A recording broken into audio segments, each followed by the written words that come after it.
The sky is still black when I swing my legs over the side of the canvas bunk and feel the cold steel of the deck hum beneath bare soles. Diesel generators throb somewhere below, a steady heartbeat that tells me the ship is already awake, already moving with purpose through the night. I breathe in the smell, salt-soaked air mixed with kerosene and coffee grounds, then pull on the flight suit that never quite loses its stiffness. The zipper protests halfway up, teeth jammed with dried salt from yesterday's spray, but I coax it the rest of the way and shrug into the harness. Another deep breath. My mouth tastes of brass and anticipation. I step outside the berthing compartment, and the passageway lanterns glow dull red, casting long shadows that twitch with every roll of the ship. The carrier is pitching gently. Nothing the straps on the flight deck won't handle, but the motion reminds me how small even this floating city feels out here, halfway between home and the unknowable. Boots echo as I make my way aft, past knot-tight groups of ordnance men rolling heavy crates. Each shell clack a reminder that what we load today might be the difference between returning at sunset and sinking to the bottom before noon. Ladder wells up, 2 decks, then the final hatch that opens onto the flight deck. Wind slaps my face like cold seawater. Overhead the stars begin to fade, pinpricks surrendering to a thin strip of lavender across the eastern horizon. For a moment, everything is still, a fragile hush before the day swings its hammer, and I let it fill me.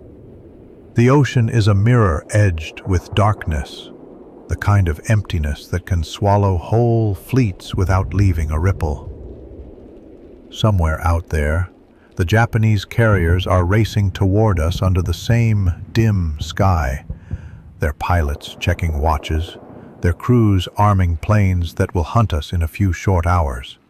We're both reaching for the same lever of fate, and nobody knows whose grip is stronger. I spot my Dauntless parked on the forward starboard side, tied down with thick chains that clink softly as the wind tugs at their slack. The crew chief waits with a clipboard, goggles perched on his forehead, grease smudged across his cheek like war paint. He sees me and nods once. No greeting necessary. Words feel wasteful this early. Together we walk around the bird in silence while he points to each aileron, elevator, rudder hinge. His gloved finger lingers on a drip under the starboard wing. Hydraulic fluid maybe, but the level checks out. We trust the gauges and move on. Under the belly, a single 500-pound bomb hangs, its olive skin slick with dew. I rest a hand on the casing, feel the chill metal, and imagine the moment hours from now, dropping through an open bomb bay, whistling towards something alive and beating. There's a kind of reverence in that thought. Terrible, but honest. You can't lie to a bomb. It does only what you ask of it. The chief hands me a chalkboard slate with last-minute numbers. Fuel, ordnance, radio channels. I scrawl my acknowledgement and climb the side ladder. Boots finding familiar rungs, leather gloves clapping on the cockpit rim. The seat still holds yesterday's heat like a ghost. Instruments glow faint green. I run fingertips across them. Altimeter, manifold pressure, RPMs, my little circle of certainty in a world about to lose all predictability. Engines begin turning over up the deck, coughing, sputtering, then catching in a throaty roar that swallows any lingering whispers of dawn. The first prop arcs a silver disc under the floodlights, sending loose paper and salt spray skittering across the planks. Deck crews in white jerseys signal with wands, their motions crisp, almost graceful. 100 silent ballets happening all at once. Now it's my turn. Battery switch on. Fuel pumps on. Mixture rich. Throttle cracked. I press the starter button, and the right cyclone wakes with a shudder that rattles my ribcage. The whole airframe vibrates, struts quivering, canopy glass buzzing against its seals. Before the engine reaches a steady growl, I can already feel the drone settling into the small of my back, a promise that it will be with me for every mile. I glance aft, where the rear seat sits empty for now. My gunner, Callahan, jogs across the deck, carrying his parachute pack like a satchel of groceries, cursing the strap that caught on the safety wire of the next bird over. He swings up, buckles in without a word, and begins running a hand over the twin 30s mounted behind me, checking ammunition belts, feeling each brass casing click into place. His presence steadies me in a way no gauge can. Taxi signal. I salute the deck crewman and release brakes. The Dauntless lurches forward, tail wheel complaining over the tie-down cleats, wings flexing against the push of wind. Ahead, the forward deck lights vanish one by one into blackness as they reach the bow, preserving our night vision. Only a single amber lamp marks the center line. The ocean alongside is an unbroken pane of ink, and for a second, I imagine simply rolling off the edge, vanishing without splash. The thought passes like breath on glass. We line up on the forward run. Callahan taps my shoulder twice, firmly ready. I ease the throttle forward. RPMs climb, engine howl feeding back through the airframe. Brakes hold for another heartbeat, then I release and shove the throttle to the stop. Acceleration presses me into the seat. Deck planks flick beneath the nose, barely visible in the dim light. The tail lifts, prop bites harder, and the bow wave of wind slams the canopy. 20 knots, 30, 40. The edge of the deck comes rushing up. I ease back on the stick, feeling the moment when the wheels surrender and the wings, those fragile sheets of aluminum and canvas, take ownership of our weight. A brief sag as gravity debates the issue, then the ocean slips under us like a dark conveyor belt. Whew, we're airborne. I hold a shallow climb to build speed, tachometer needle flirting with the red, as the ship's wake dwindles behind. A white scar scored across the Pacific. Other birds launch one after another, nav lights winking red and green, forming a loose string that stretches toward the paling east. The carrier's deck shrinks until it's just another rectangle of gray in a limitless blue-black sheet. And then it too slides beneath the horizon's lip. Inside the cockpit, the vibration changes timbre. At full power, the engine's drone is less a sound than a physical presence, somewhere between a massage and a threat, keeping time with my heartbeat. Control cables hum in their channels, a high note beneath the baritone roar. The canopy seals rattles where the rubber is wearing thin. Every few seconds, a tiny whistle of air chirps through, cold and sharp against my neck. The horizon begins to glow, a thin blade of gold slicing the indigo. It catches on the canopy glass, turning smudges of oil and salt into little stained glass suns. I level off at 3,000 feet, set manifold pressure to climbing cruise, and glance over my shoulder. Callahan gives a thumbs up and leans forward to peer past my shoulder at the gyro compass. He taps it, course 325, and I nod, banking gently until the needle centers. Minutes pass that feel like chapters, and the new sun keeps sliding higher, turning the ocean from gunmetal gray to a glazed blue so bright it hurts to stare at. I shift in the seat, trying to unkink my back, and the harness straps creak in protest.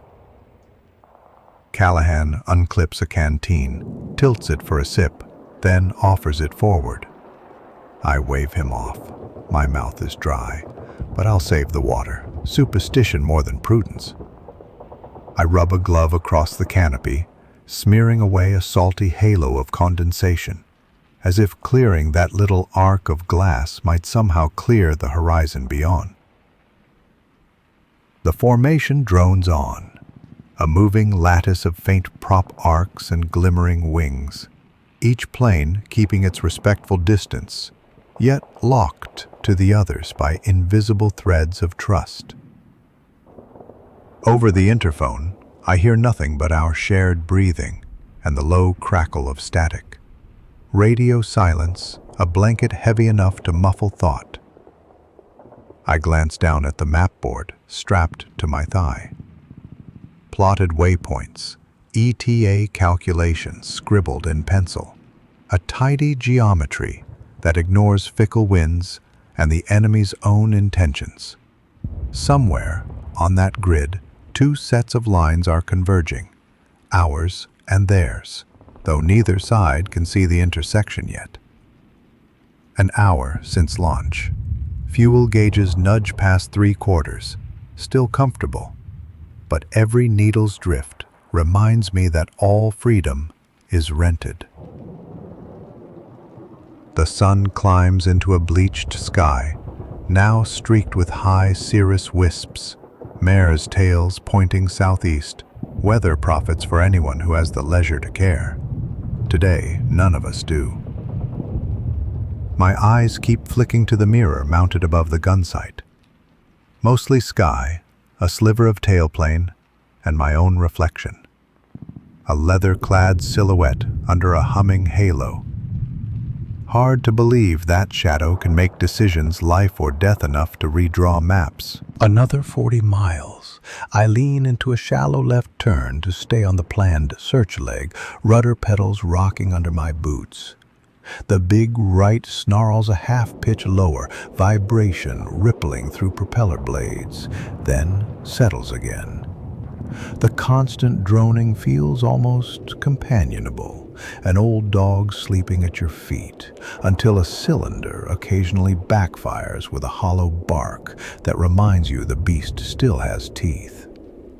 Callahan's gloved finger taps my shoulder. He points off starboard, forefinger stiff, then taps his headset, requesting permission to speak. I nod. A cautious whisper leaks into the interphone, voice pitched low, though no enemy could possibly overhear. "See that, skipper? 11 o'clock high. FAR." I crane my neck, squint. At first there's nothing but the glare, but then a faint flash catches, sunlight blinking from something angular, not cloud. I thumb magnification on the gunsight telescope and peer. Still tiny, but the flicker repeats, and beside it a darker smudge wavers. Could be a scout, could be a mirage.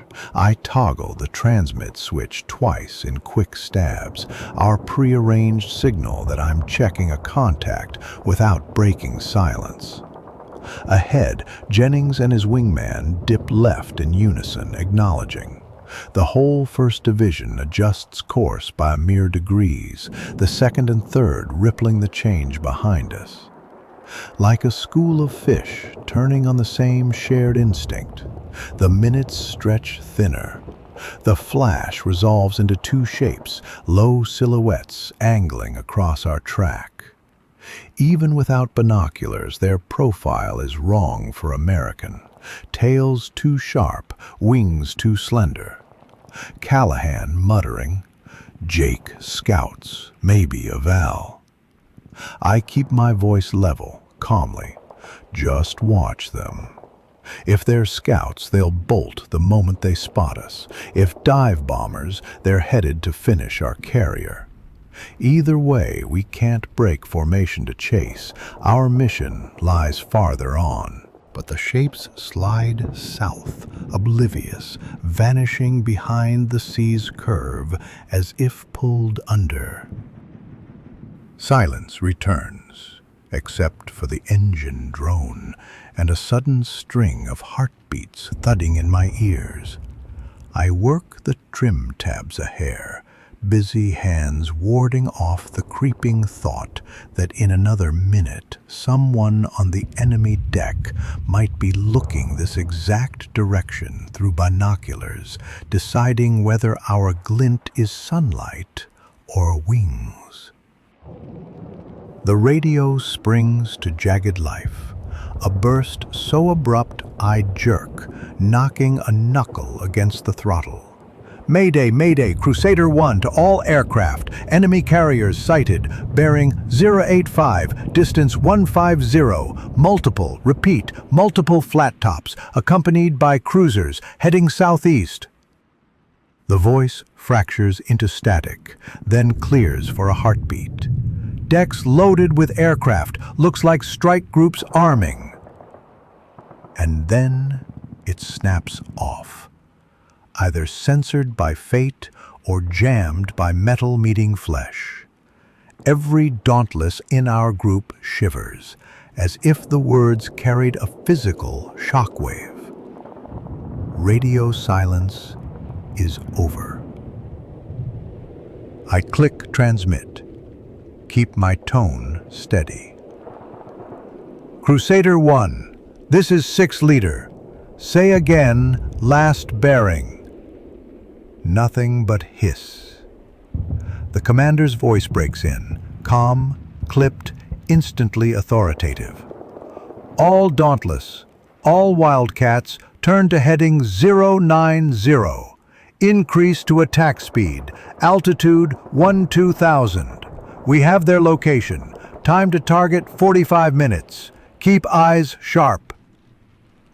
I push the throttle until manifold pressure needles the red line, prop governor surging to catch up. The Dauntless leaps forward, and the formation fans slightly as everyone matches pace. Wind clawing at the canopy now whistles a higher lament, and I can feel the extra G-force pressing shoulders into the seatback. The ocean below blurs into a textured band of racing lines, whitecaps combed straight by our passage. Callahan raises the rear guns to ready position, safeties still on, barrels bracketing the sky. He leans toward the interphone. "Remember, Skipper, you still owe me $5 from poker. Don't make me collect from your next of kin." I laugh, short and sharp, because the sound clears something tight in my chest.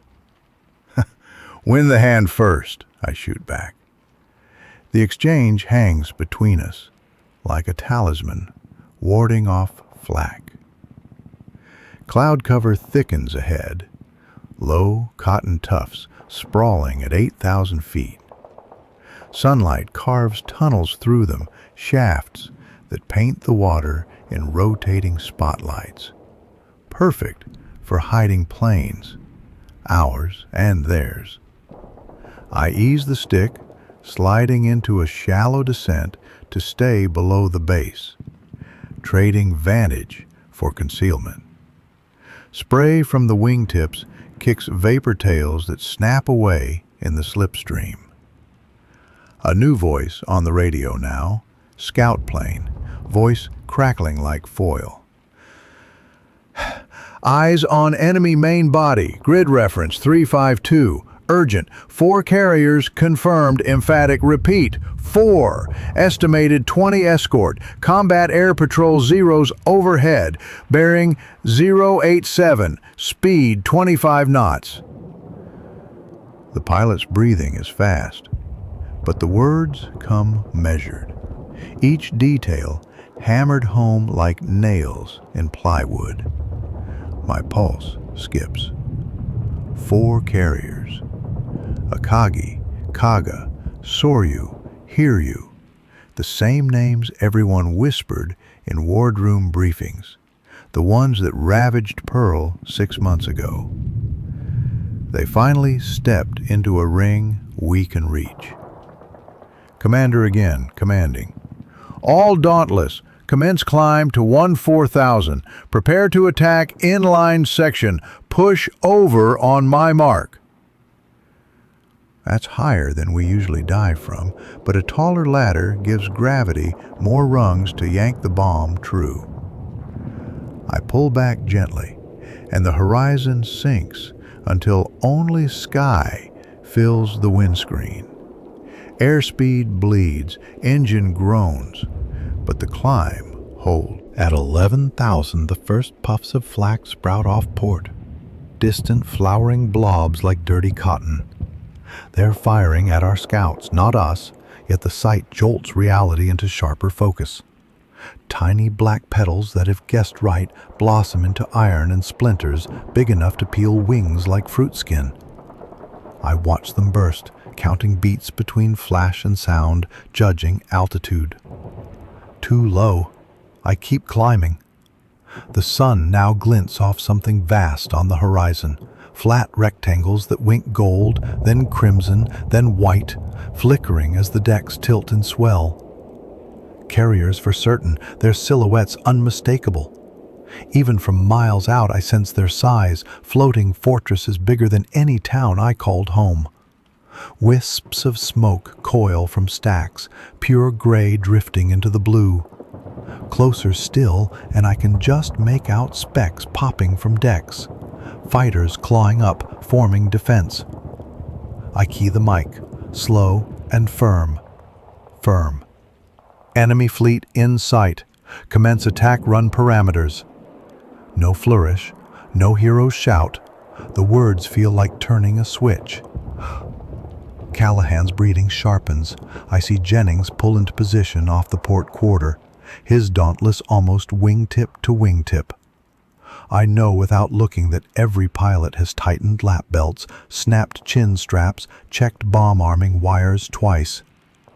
12,500. The ocean below darkens, flecked with shadow patches cast by clouds and disturbingly by explosions. Tracer streaks begin to poke up in curved emerald lines, slow at first, then thickening into webs that shimmer around us. They look ordered from a distance, painted arcs in some insane mural, but each thread is tungsten and fire. One zips under my right wing, so close I feel the slipstream jerk. The smell of cordite slips in through a seam somewhere, acrid and metallic. The commander's voice slices through everything. Mark, dive, dive, dive. A single word repeated, nothing theatrical about it. I shoved the stick forward, popped dive brakes, and the Dauntless pitches nose down into the void. Gravity pours over us like a waterfall. My stomach lurches into my throat, harness straps biting shoulders. Wind scream eclipses engine roar. Callahan yanks arming wires. The bomb goes live, and the red-armed light glows like a hot coal between my knees. The carrier deck balloons in the windscreen, swelling from postage stamp to playing card to dinner tray in seconds. I angle slightly left to line the gunsight crosshair on the forward elevator. Brief target, deepest part of the vitals. Flak blossoms thicker now, close enough I can read the churning edges, each burst rattling the airframe like a giant slap. The cockpit fills with the staccato ping of shrapnel skimming skin. Something cracks overhead, paint or glass, impossible to know in the rush. At 5,000 feet, I sense a shadow slide across the canopy, another Dauntless passing above in its own plummet. The sky is full of shrieking comrades, each alone, yet bound in the same furious descent. I hold the line, throttle to idle, dive brakes groaning like torn sheet metal. Airspeed needle whips past 270. The deck looms closer, cluttered now with tiny figures sprinting, tugs scrambling to shove planes aside, fire hoses already uncoiling. 3,000, 2,000. The bomb release paddle sits under my thumb, waiting. Crosshair wobbles over the elevator, steadies. My breath stops, and I squeeze. The Dauntless bucks upward as 500 pounds of steel and hate drop away. The sudden lightness pitching me toward the harness straps. I slam throttle to full, snap dive brakes shut, haul the stick back through my chest. 6 G's bite down, graying the edges of vision, stretching my face into a rubber mask. Somewhere behind, Callahan curses, voice drawn thin by the strain. But the guns rotate already, tracking shapes swirling up from the carrier deck. Tower column of smoke erupts below. First dark, then shot through with orange, then darker still as debris carts skyward. I don't wait to confirm. Whew. Pull-out complete. I shove the stick hard right, skimming the sea at 300 feet, spray lashing the canopy. Around me other Dauntlesses level out, claws extended for speed, engines shrieking defiance. Above, Zeros swoop down, green darts spitting tracers that scorch the air. We're in it now, every second torn between escape and engagement. The ocean no longer looks serene. It's a boiling mirror, reflecting pillars of fire and the black scribble of Flak. I bank left to rejoin Jennings just as a Zero flashes past his tail, guns sparkling. Callahan thumps twin 30s, brass casings spraying our wake, a defiant rattlesnake hiss amid the roar. The Zero veers off, climbing into a loop that will bring him back with friends. Grim. I spot the carrier again in peripheral vision. Deck ripped open, smoke rolling like a storm front, yet still moving, still dangerous. My bomb found flesh, but the beast isn't dead. Not yet. Determined. And none of us are safe until we claw clear of this maelstrom, or bleed out trying. I throttle wide open. Feel the engine's angry pulse hammer my spine and set my sights on a ragged gap ahead where the flak seems thinner. The radio crackles with overlapping shouts, pilots calling hits, calling losses, calling out mountain swarms of fighters. Focused over all of it thrums the unbroken drone of engines, ours and theirs, interwoven like dueling saws. Somewhere inside that whirl of sound, an unexpected calm blooms, small but steady. The objective is no longer distant. It's behind us now, burning. The next objective is survival, and that's an equation I solve one breath, one evasive jink at a time. The story isn't over. Hell, the chapter barely started, but we've stepped across the line that separates waiting from doing. The vast ocean that mocked us with its emptiness now crackles with consequence. Engines screaming, stick dancing under my palm, smoke curling up like columns of black marble. I fly into the chaos, knowing the day has truly begun. Tracer stream sprayed the sky ahead. Red and green stitches laced through shreds of cloud. And every one seems aimed straight at the sliver of glass I'm looking through. I throw the Dauntless into a shallow S-curve, wings banking left, then right, in quick pulses, just enough to spoil a gunner's lead, while Callahan keeps the twin 30s barking. Brass cascades like golden rain, glinting once in the sunlight before the slipstream whips it away. The ricochet clatter inside the spent shell chute blends with the hammering engine until the whole cockpit feels like the inside of a giant drum. A Zero slides down from high 2 o'clock, nose guns flickering. Bullets rake the left wingtip, punching holes that flare bright silver before darkening with soot. The stick shudders under my grip, but control stays firm. I yank the plane into a diving turn, skimming only 100 feet above the wave tops. Spray explodes in white geysers where his rounds slap the water inches behind the tail. Callahan's voice barks in the interphone. Too many words lost in the roar, but I catch, "Climbing! Brake right!" I jerk the Dauntless over, feel the G-load shove organs against my spine, and the Zero flashes past overhead, overshooting in a streak of green and red.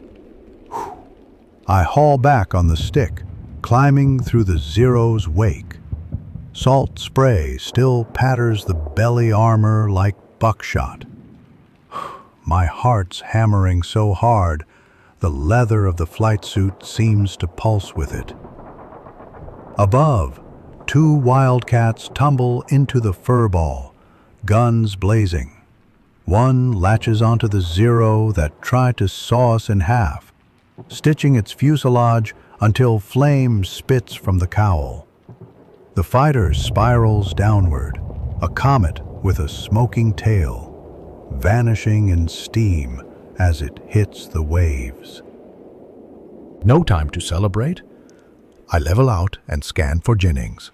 He'd peeled off with me during the dive, but the sky's a blender now. Friend and foe swirling in concentric circles, black plumes rising from the battered carrier we left behind. Pillars that twist into the upper airstream like charred banners. I spot his Dauntless a quarter-mile out, rising steeply, wingtip trailing smoke. Too much smoke. 6-2, you pouring coffee back there, or is that oil? I call, trying for levity. Only static answers. Then a burst of gobbled words. Hit, bad, controls sluggish, fuel everywhere. He coughs mid-transmission, the sound raw and wet. The smoke thickens to a dirty ribbon that flaps in his slipstream. Even from here, I can see his bomb racks are empty. He scored his strike same as we did. But now the wounded bird bleeds energy and altitude. A Zero whips behind him, shallow dive, guns flashing. I slam throttle to the stop, nose down, wind howl deepening as airspeed jumps. Callahan swings the guns like twin compass needles, rips off a burst. The tracers arc past Jennings' tail and chase the Zero. A lucky hit snags the fighter's wing root, sparks blossoming. The Zero skids sideways, overcorrects, and peels off the attack. Seconds bought. No more. Jennings, drop down and head east, I bark. We'll cover. His response is barely a whisper.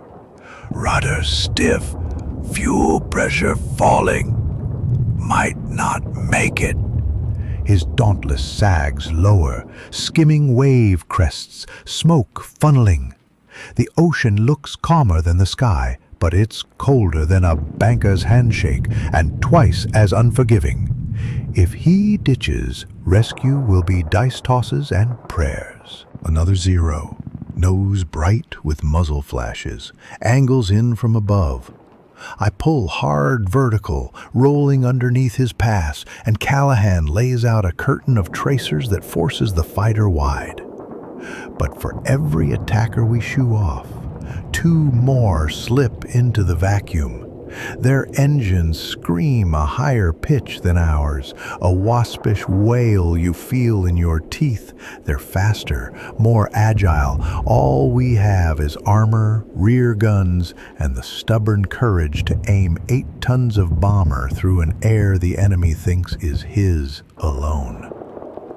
Jennings' voice flickers again, fractured by static and breath.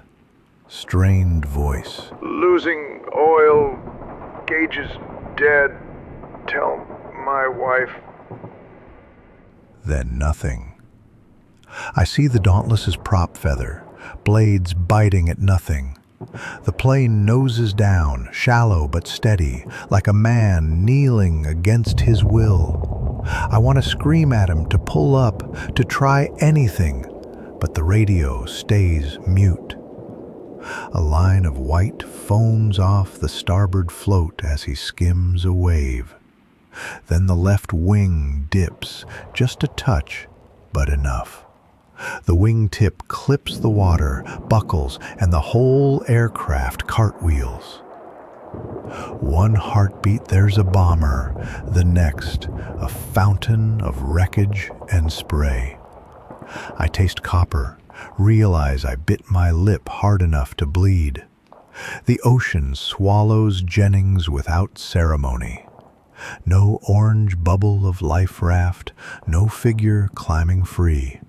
Just debris scattered across a widening oil sheen, already being torn apart by the wind.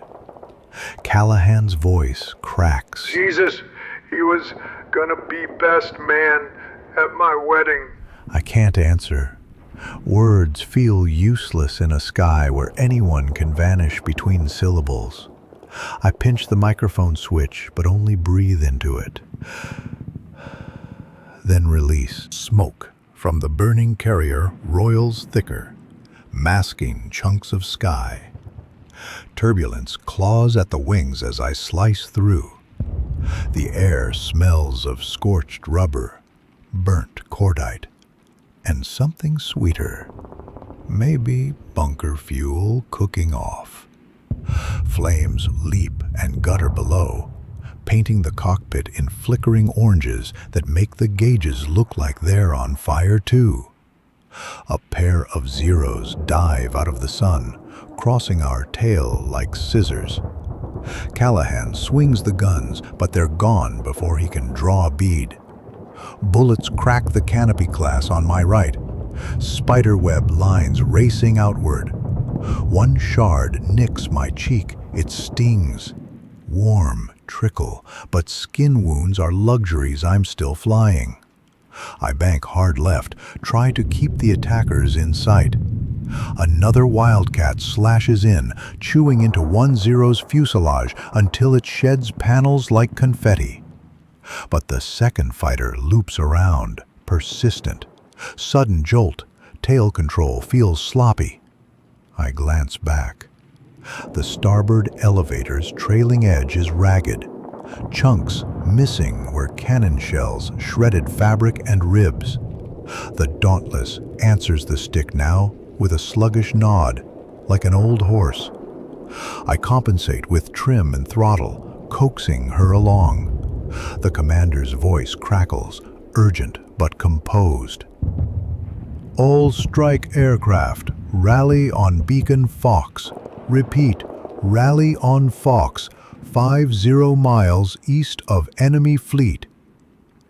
That's the rendezvous for the long ride home, beyond effective cap range, where our surviving Wildcats can regroup. We've done what we came for. Now, we have to live long enough to tell someone. about it. I ease the Dauntless into a descending turn toward the east.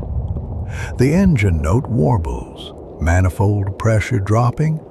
I glance. A thin needle of red paints the oil temp gauge. A smear of black seeps along the cowling seam. One round must have nicked the oil line. The right cyclone hates running dry. Give it 2-3 minutes and pistons will seize, prop freeze, and will glide somewhere. But somewhere is mostly water. Callahan unclips the life raft, straps it across his lap. His voice now is steady, almost calmly. I got the dye markers ready. If we ditch, we'll be visible for miles. I nod, though he can't see. The idea of ditching sets my stomach churning, but better to plan for it than deny reality. The Pacific lies beneath like an unblinking judge. We pass over the burning carrier's outer ring of escorts, cruisers spewing flak in lazy arcs, too low and too late to snag us now. One cruiser's aft turret belches a shell that bursts close enough I feel the concussion punch through the fuselage, but shrapnel whistles harmlessly past. A mile farther and the gunfire thins. Either range limits or the gunners have bigger worries than one battered dive bomber limping away. Callahan suddenly shouts, 6 o'clock, high! I jerk my head back, 2 zeros descending, growing larger fast. My elevator damage makes tight evasive impossible. I shove the stick forward into a shallow dive, throttle already maxed, prop clawing at the air, but the engine hesitates, oil starved, then recovers with a ragged cough. The Zero leader opens fire, tracer lines flicking past. Callahan fires in reply, short bursts to conserve ammo. One tracer sparks on the enemy's wing route, but he keeps coming. A tooth-rattling thud slams a fuselage. I smell fuel, a sharp, raw odor pouring into the cockpit. The fuel gauge swings down like a falling hammer. Line ruptured. I'm flying a torch, waiting for its match. Hang on! I yank the Dauntless into a shallow left roll, letting centrifugal force sling leaking fuel away from hot exhausts. It buys seconds, maybe. Callahan fires again. The stream catches the Zero's canopy, glass exploding outward. The fighter jerks, nose drops, and he skims past us so close I see the pilot's scarf flapping. He spirals down, smoke trailing, impact hidden behind a swell. The second Zero breaks off, perhaps reconsidering a bomber vomiting fuel and oil and flying like a wounded albatross. I watch him fade into cloud shadows, then level the wings, pulse hammering triple time. The engine noise has a grinding overtone now, metal on metal, the bearings starved of lube. Temperature gauges climb past red. 10, maybe 15 minutes of power remain before it seizes. Beacon Fox lies still, 20 miles out. I throttle back to 80%, nursing the engine, trade speed for mercy. The prop note softens, vibration easing a fraction. Callahan reaches forward, squeezes my shoulder once. No words needed. We both know the margin is hair thin. Sky thins of fighters as we limp east. The radio crackles with roll calls, each name answered or left hanging like a ghost. 6 leader, present, quiet. 6-2, no response, strained. 7-4, returning, minor damage, resigned. 5-1, engine out, ditching. Every unanswered call is a man sinking into vastness. The litany etches itself in my memory as surely as any marker stone. At last I spot 2 wildcats circling a speck on the ocean, our rescue beacon balloon, bright yellow. Long swells glisten like hammered bronze around it. I line up for passover, make sure they see our damage. The wildcats wag wings. One drops flares in a quick arc, safe corridor marked. We slip between them, our own wing wag in thanks. The engine coughs again, louder, longer, a death rattle. Prop RPM sags. I look down, coolant temp pegged, oil pressure near zero. Decision makes itself. Flatly, prepare to ditch, I say, voice flat. Callahan folds the guns in, snaps his belt loose, positions to throw the raft clear. Training drills click through my head, flaps down, gear up, nose slightly high, cut mixture at last second. Waves look deceptively soft, but they hit like concrete if angle's wrong. I run a hand across the instrument panel, a silent apology to the machine that carried us this far. Mixture, idle cut, prop windmills. Wind rush fills the sudden silence, an eerie hush after hours of engine thunder. I ease the stick, flare just above a swell. Belly meets water with a bone-deep crunch, spray blasting over the canopy in a blinding sheet. The Dauntless skips once, slams again, then slews sideways, wings carving troughs before the drag yanks us to a shuddering halt. Canopy latches jammed, glass star cracked. I shoulder it open with a grunt, icy spray slapping my face. Callahan's already wrestling the raft out, inflator cord yanked. A hiss, then the yellow donut pops to life, bouncing on the chop. We crawl out, clamber over the wing, slide into water that steals breath with a single bite.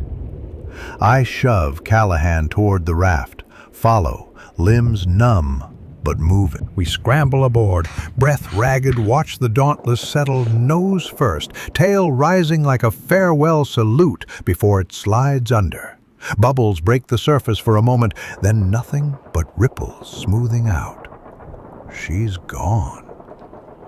The Wildcats circle, their props beating the air in reassurance. One pilot dips a wing, points east. I raise a gloved hand, thumb up. Salt water drips from my sleeve. Callahan leans back, eyes closed, chest heaving. The sun glints off scattered oil slicks, painting rainbow swirls around floating shards of aluminum. Confetti of a victory we paid for in flesh and steel. Silence spreads, a different kind from radio hush. This one huge, open, edged with distant engine murmurs and the slap of waves against rubber. My cheek stings where glass cut earlier. I touch dried blood, feel it flake away. I whisper a name, Jennings. Let it ride the wind a moment, then fold it back inside, because there will be more names before this war is done. Over the horizon, faint but steady, an engine's drone grows louder, the rescue Catalina we were promised. White cross blazoned on its gray flank, wings wide like a gull gliding home. I watch it draw near, reflecting sunlight in slow pulses, and only then realize my fists are clenched so tight my nails have cut crescents in the gloves. The tide has turned today. We struck their heart. But sitting here, sodden and shaken, I can't feel triumph, only a raw gratitude that my heart still ticks, that the Pacific, for now, spared us. I breathe, tasting salt and gasoline and something else. The thin, metallic tang of resolve. Because tomorrow or the next day I'll strap into another bird, aim its nose into another sky, and ask my luck to hold one more time. For now, though, I bow my head, the raft rocking under a vast bowl of burning blue, and let a silent prayer ripple outward on the waves. For the souls sinking behind us, for the lives we saved ahead, and for the strength to carry what this day has asked of us into the uncertain morning still to come. The Catalina settles just off our bow wave, twin Pratt & Whitneys feathered to a throaty idle, sundogs flashing on the spray its hull kicks up. A crewman appears in the waist blister, tossing a line that slaps the water like a lazy whip. Callahan snags it, hauls us close as the flying boat drifts sideways, white-painted keel hulking above like the belly of some mechanical whale. I shove the raft against its hull bumps and reach for the handhold. Muscles stab with cramps the moment I straighten, but I clamp my jaw and heave myself up. Salt water sluices from the flight suit in thin rivers, pattering onto the floorboards as we tumble through the hatch. Inside, it smells of damp canvas and coffee grounds gone sour. The radio man thrusts mugs into our shaking hands, tepid Joe sloshing brown crescents, but the heat leaks through metal too fast to care. My lips still buzz from adrenaline.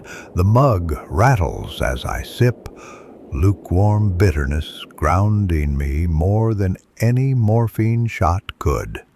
Callahan sinks onto a canvas bench, head back, eyes shut. I watch the pulse hammer in his throat, a twitch quick beat that matches my own in a strange duet. He's shivering hard, though the cabin is warm, a body easing out of fight-or-die throttle. I slide an arm around his shoulders, mutter something stupid like, "It'll be all right," and feel the tremors slow one notch. A petty officer kneels beside me with a first aid satchel. "You're leaking, sir." Only then do I notice the crimson stripe dried along my jaw, glass splinters still glinting like mica. Tweezers pluck them, antiseptic stings. The smell drags memory of burning steel back into my nostrils. I fight the instinct to recoil. Let him wrap gauze clumsily around the cut. Nothing fatal, yet every scratch feels earned. Engines throttle up, the Catalina lurches onto step, hull slapping wave crests. Through the blister windows I watch the ocean drop away in sheets of foam until only a braided wake curls behind us, one more scribble on the Pacific's ledger. In the distance, pillars of smoke mark where the carriers still burn, black scars on the horizon. The sight is surreal from up here, almost peaceful, like brushstrokes on a vast canvas, if you don't remember the screams underneath. The co-pilot leans back through the cockpit door, voice hoarse over wind noise. "Radio chatter says 3 Jap flat tops confirmed sinking, maybe a 4th crippled. If that holds, boys, we just cracked their spear in half." No cheers, just a low collective exhale, relief laced with the awful arithmetic of cost. I think of Jennings's plane tumbling, how it looked almost graceful for one impossible moment, and the good news tastes like tin. An hour later, the deck of our carrier reappears, tiny at first, then rushing up beneath the hull as the Catalina makes its approach. Crews swarm the flight deck despite scorch marks where stray bombs scored earlier strikes. Their jerseys form colored knots, yellow taxi directors, blue plane handlers, white medical, ready to claim the latest survivors. We taxi across the water, settle against the waiting whaleboat, and ladder up nets that slap our boots wet. Deck planks wobble under my feet like they remember the dive. For a breath, I think I might faint. Legs rubber, vision tunneling, but the smell of avgas and baked paint jolts me upright. This place, battered and buzzing, is home enough. Medical corpsmen usher us below. A fluorescent ward, cots jammed nose to nose, smells of iodine and fear sweat. I slide onto canvas, let them cut the flight suit halfway to my hip to find bruises blossoming purple. Nothing broken. Callahan's left arm is swollen, bullet crease or flak chip, clean entry, no exit. They dig shrapnel out while he grits teeth so hard his gums bleed. Above the tannoy, box status every 15 minutes. Enemy cruiser sighted, listing.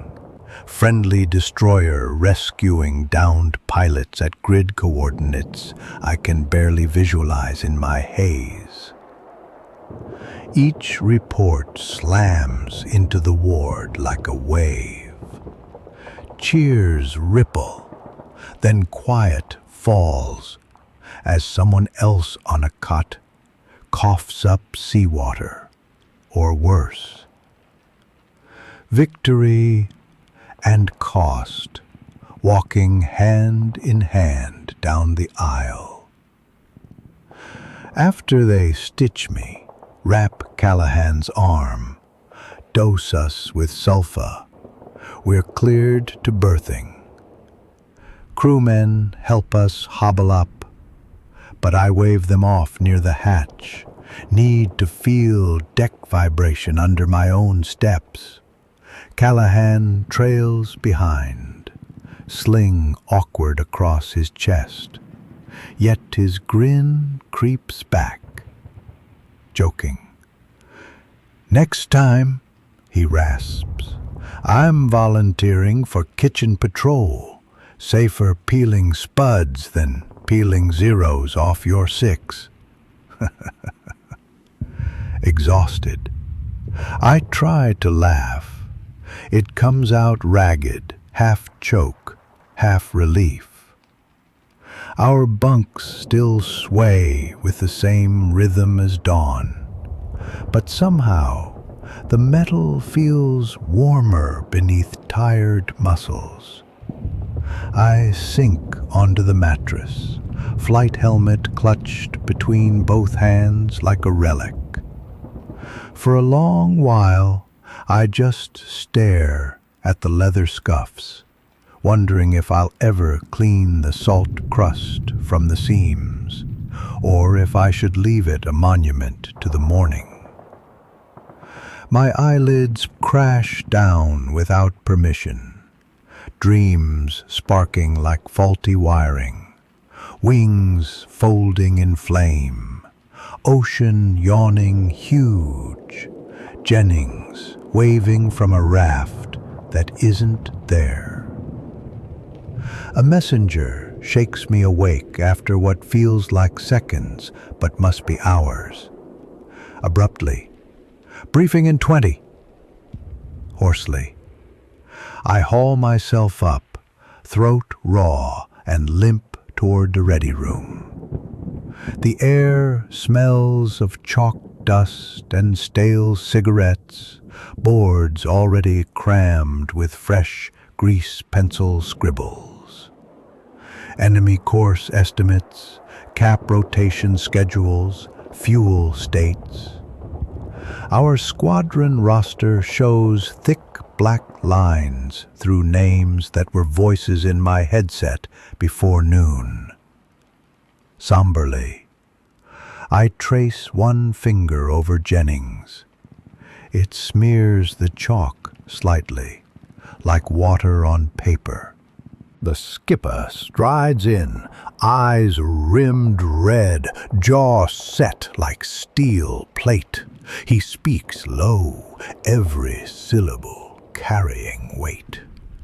Gentlemen, 4 Japanese carriers neutralized. Their air wings gutted. We're not out of the woods. Reports say a group of enemy cruisers still closing. Tomorrow we launch to finish them. He pauses, gaze sweeping the room of scraped survivors and newcomers replacing ghosts. Today, you struck the blow that turned the tide of this war. But tides keep moving.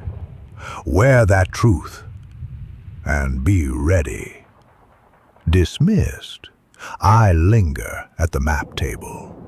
A stubby pencil marks our fleet's current course, eastward, away from the smoking graveyard we left. I press the tip over that thin line until graphite breaks. The Pacific is wide, but somehow it feels smaller now. Boundaries drawn by courage and wreckage. Messline offers lukewarm stew we swallow without tasting. Above, twilight bleeds gold through open scuttles, reflecting on tin trays. Someone tunes the radio to a stateside station, bouncing off ionospheric luck. A swing tune crackles, horns jaunty, miles from Flak cracks. A gunner 2 seats down hums along, then can't remember the words, trailing into silence. I push my tray away, appetite drowned by memory of oil-slicked waves. Night watch finds me on the flight deck. Stars blaze, finally unchallenged by smoke. The Milky Way, a silver river I want to drink from, just to wash the day's grit off my soul. The ocean below is black glass, only the bow wake shaving a pale edge.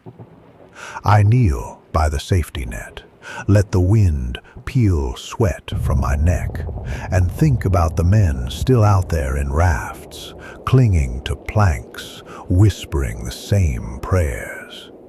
Searchlights comb the dark, gentle as fingers on a piano, hoping to pluck survivors from a chord of endless waves. Behind me, the arresting wires lie slack, a rare stillness after a day of shrieking landings, steel cables snatching planes out of the sky like angry fishermen.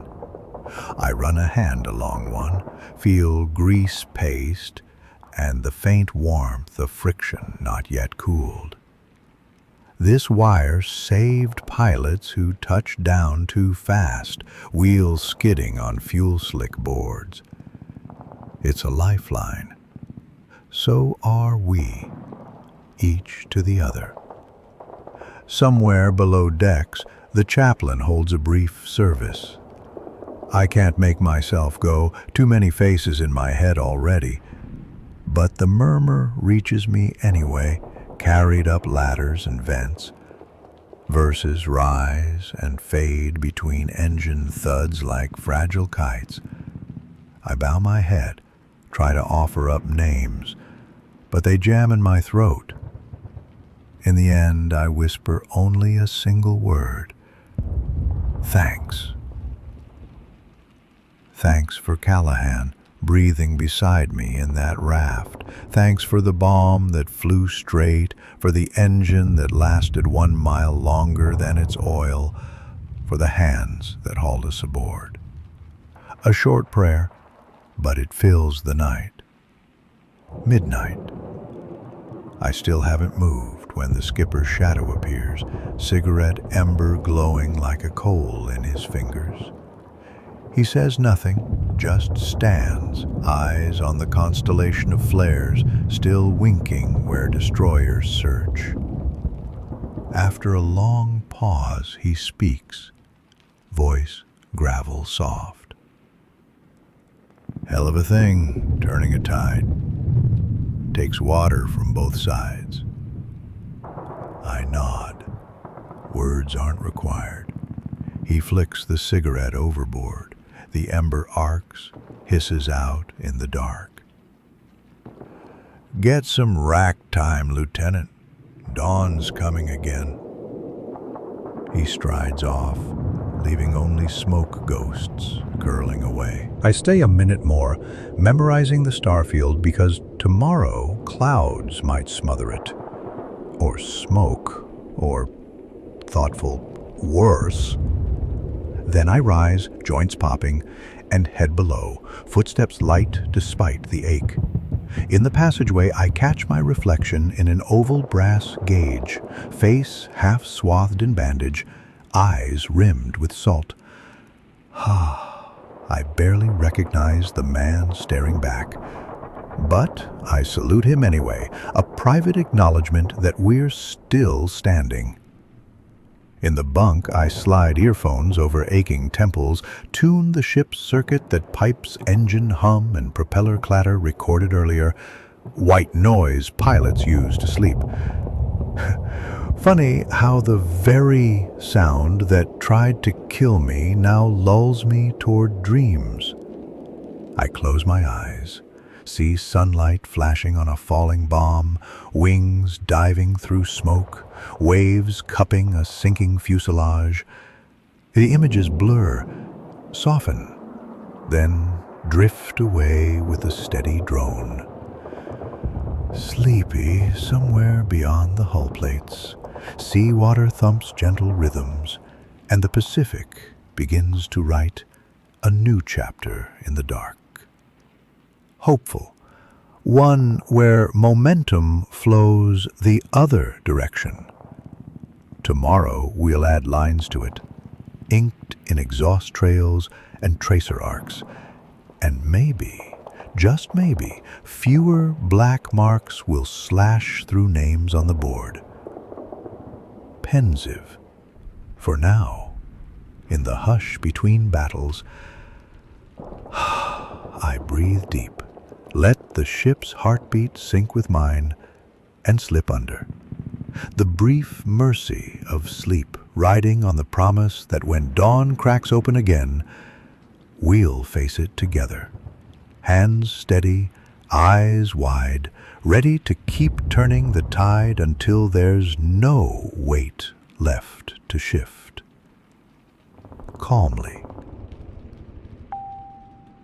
I jolt awake before the klaxon, muscles already braced for the racket that never quite comes.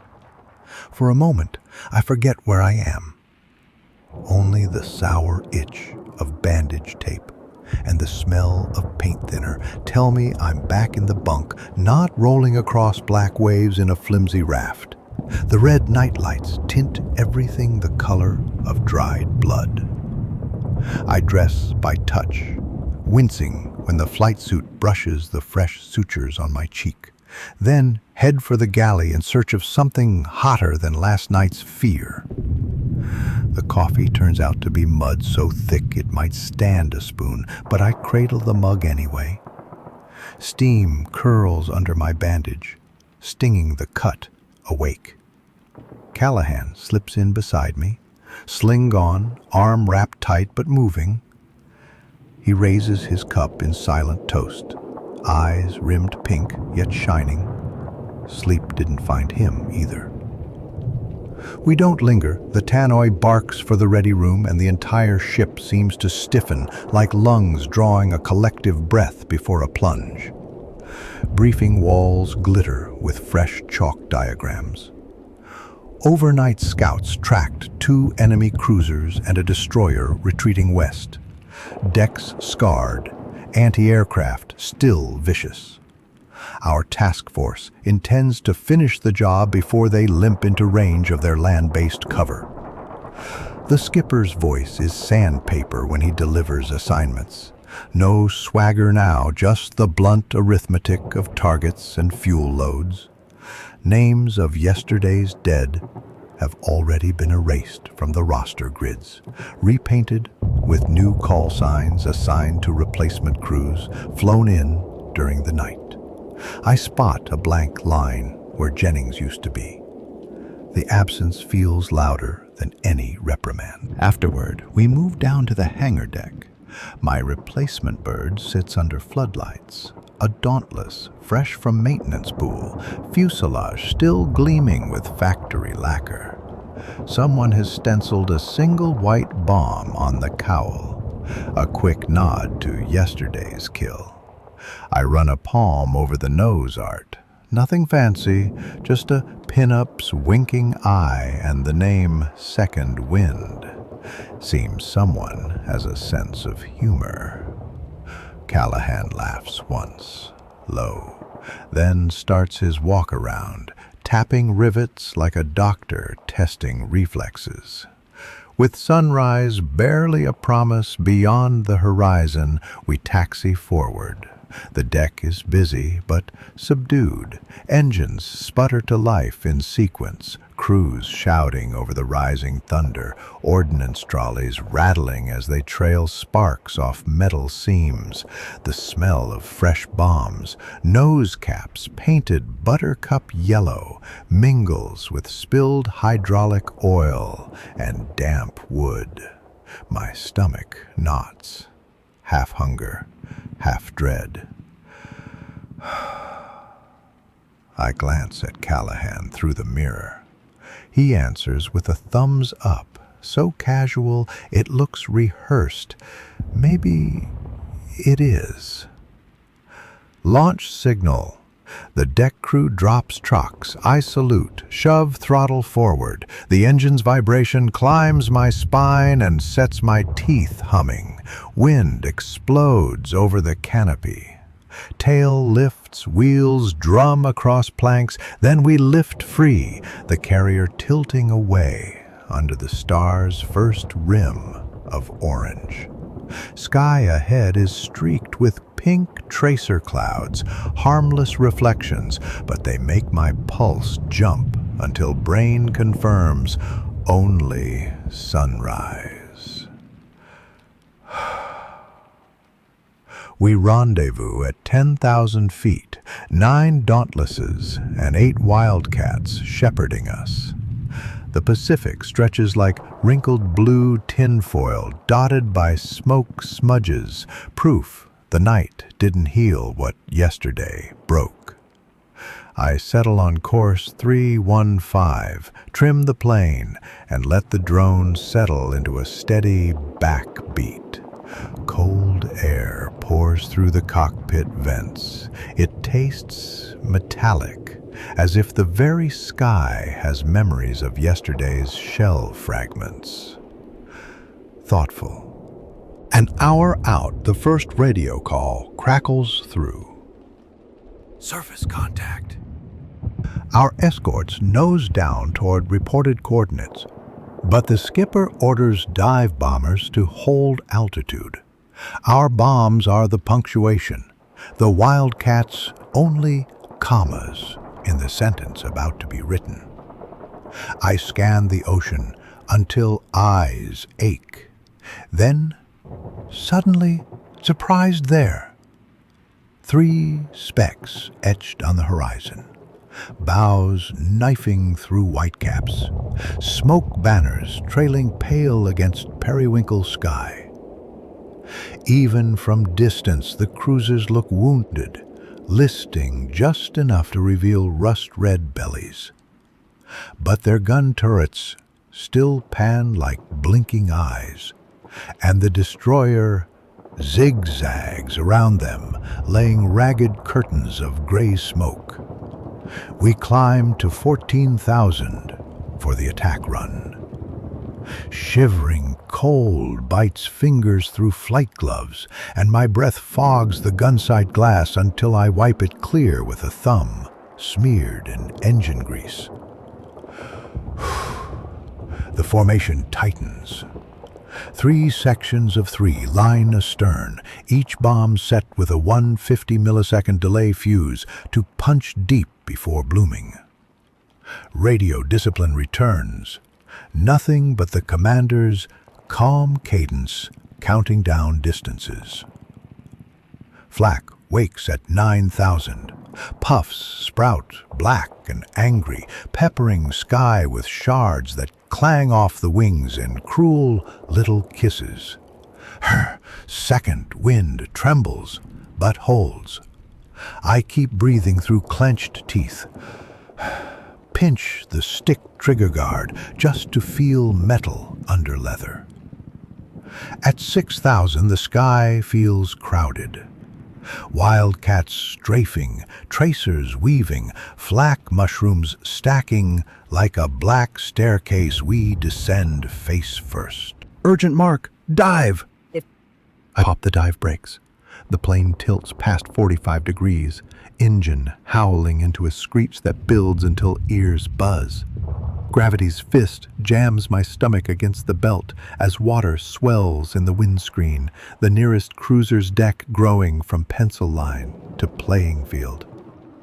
I pick the forward turret, drop the sight reticle there, breathe once.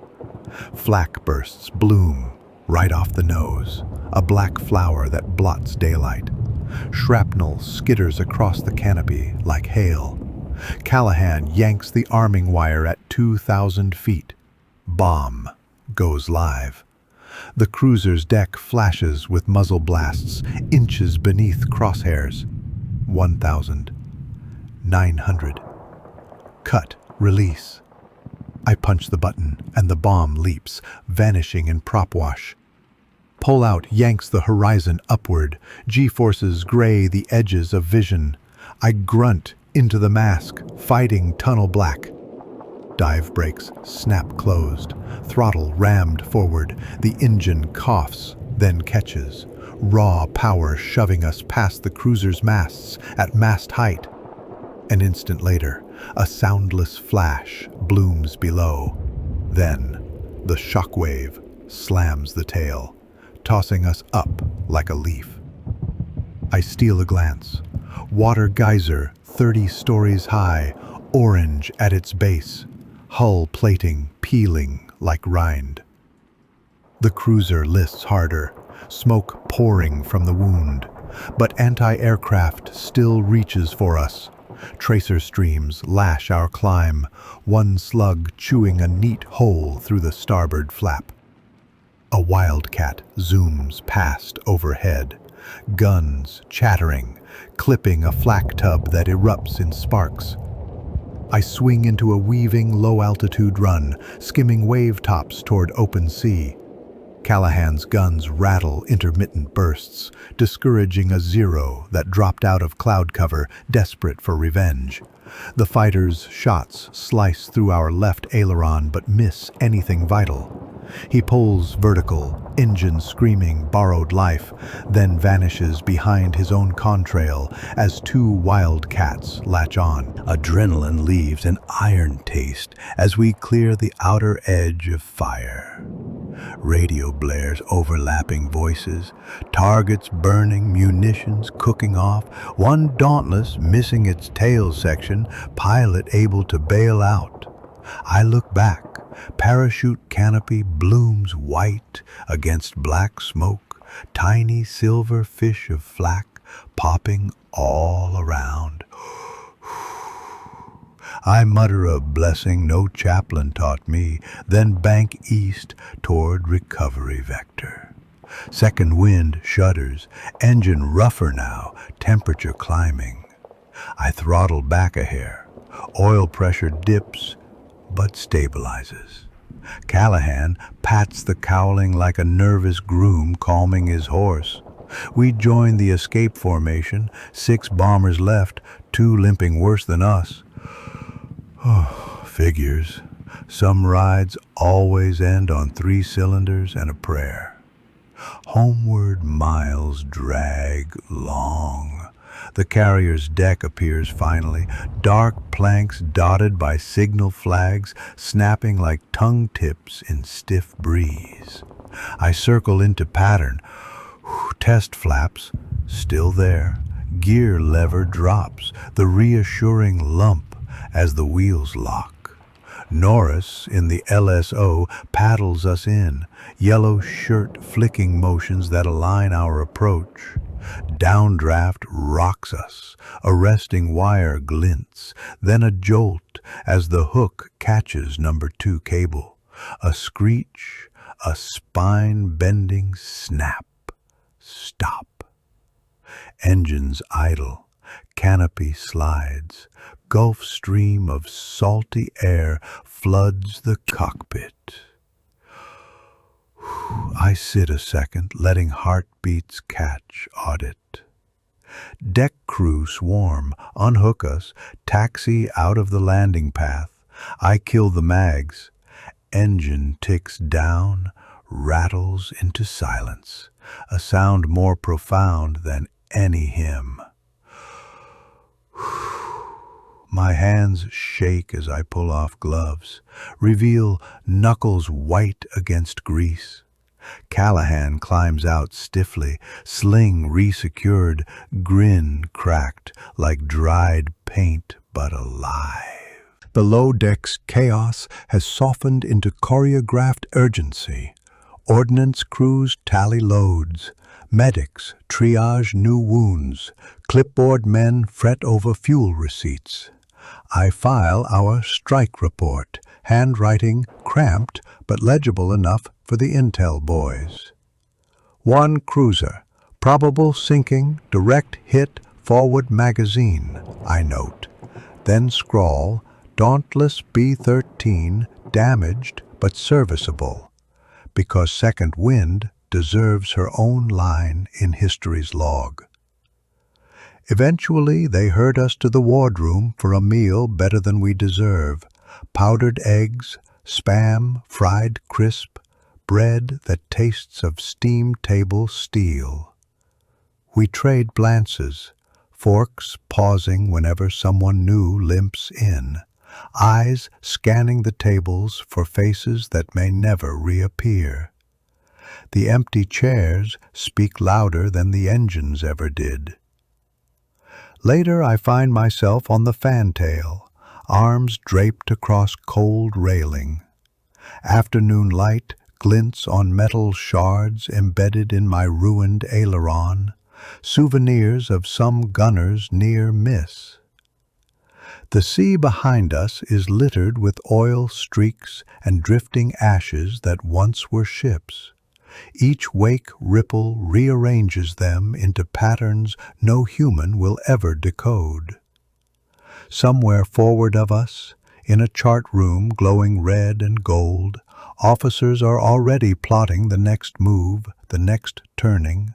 But for this heartbeat, the ocean feels quieter. Not peaceful, never that, but humbled, maybe, by the weight of burning steel sinking through its blue ribs. Bootsteps scuff behind me. It's the skipper again, cap in hand, hair flattened by salt air. He squints at the horizon where sunset welds ocean to sky in a seam of molten brass. Solemn. They'll write books about what you boys did yesterday, he says, voice low, wryly. Today, too, though with smaller font. He smiles without showing teeth. Reflective. History's funny. Gets the headlines right, but the footnotes are where the truth hides.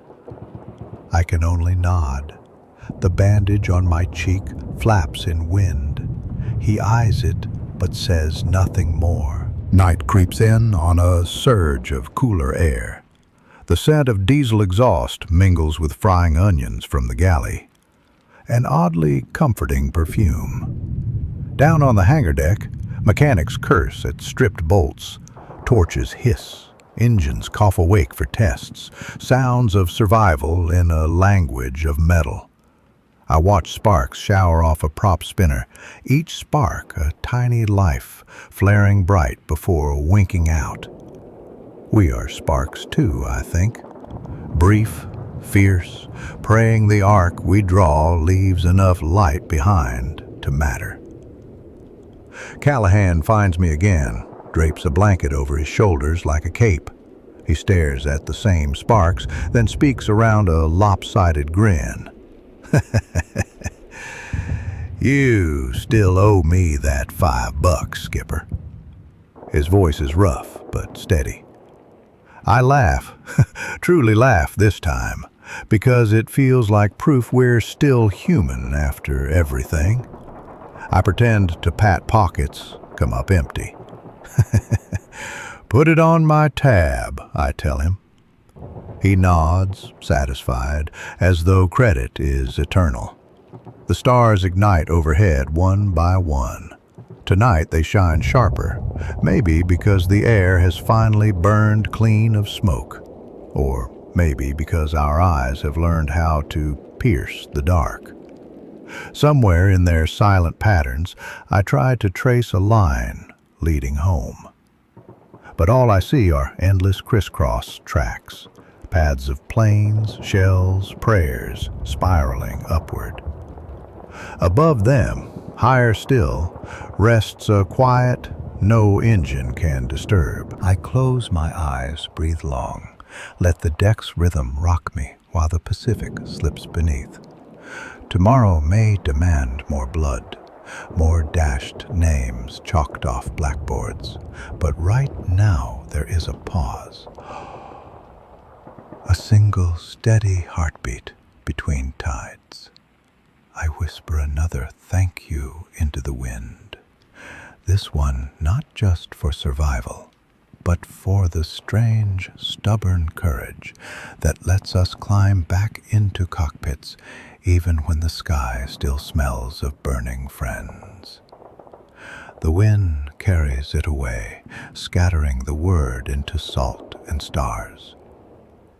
And the hush that follows feels like an answer, or maybe an understanding.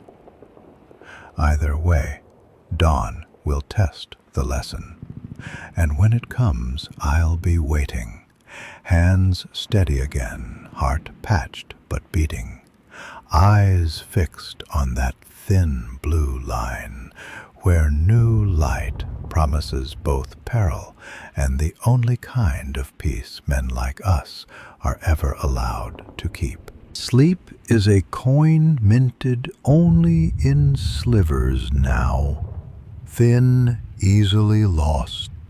Sometime before 4 bells, I'm shaken awake by the soft clang of a shell hoist deep in the ship, a rhythm that rises through steel like a heartbeat.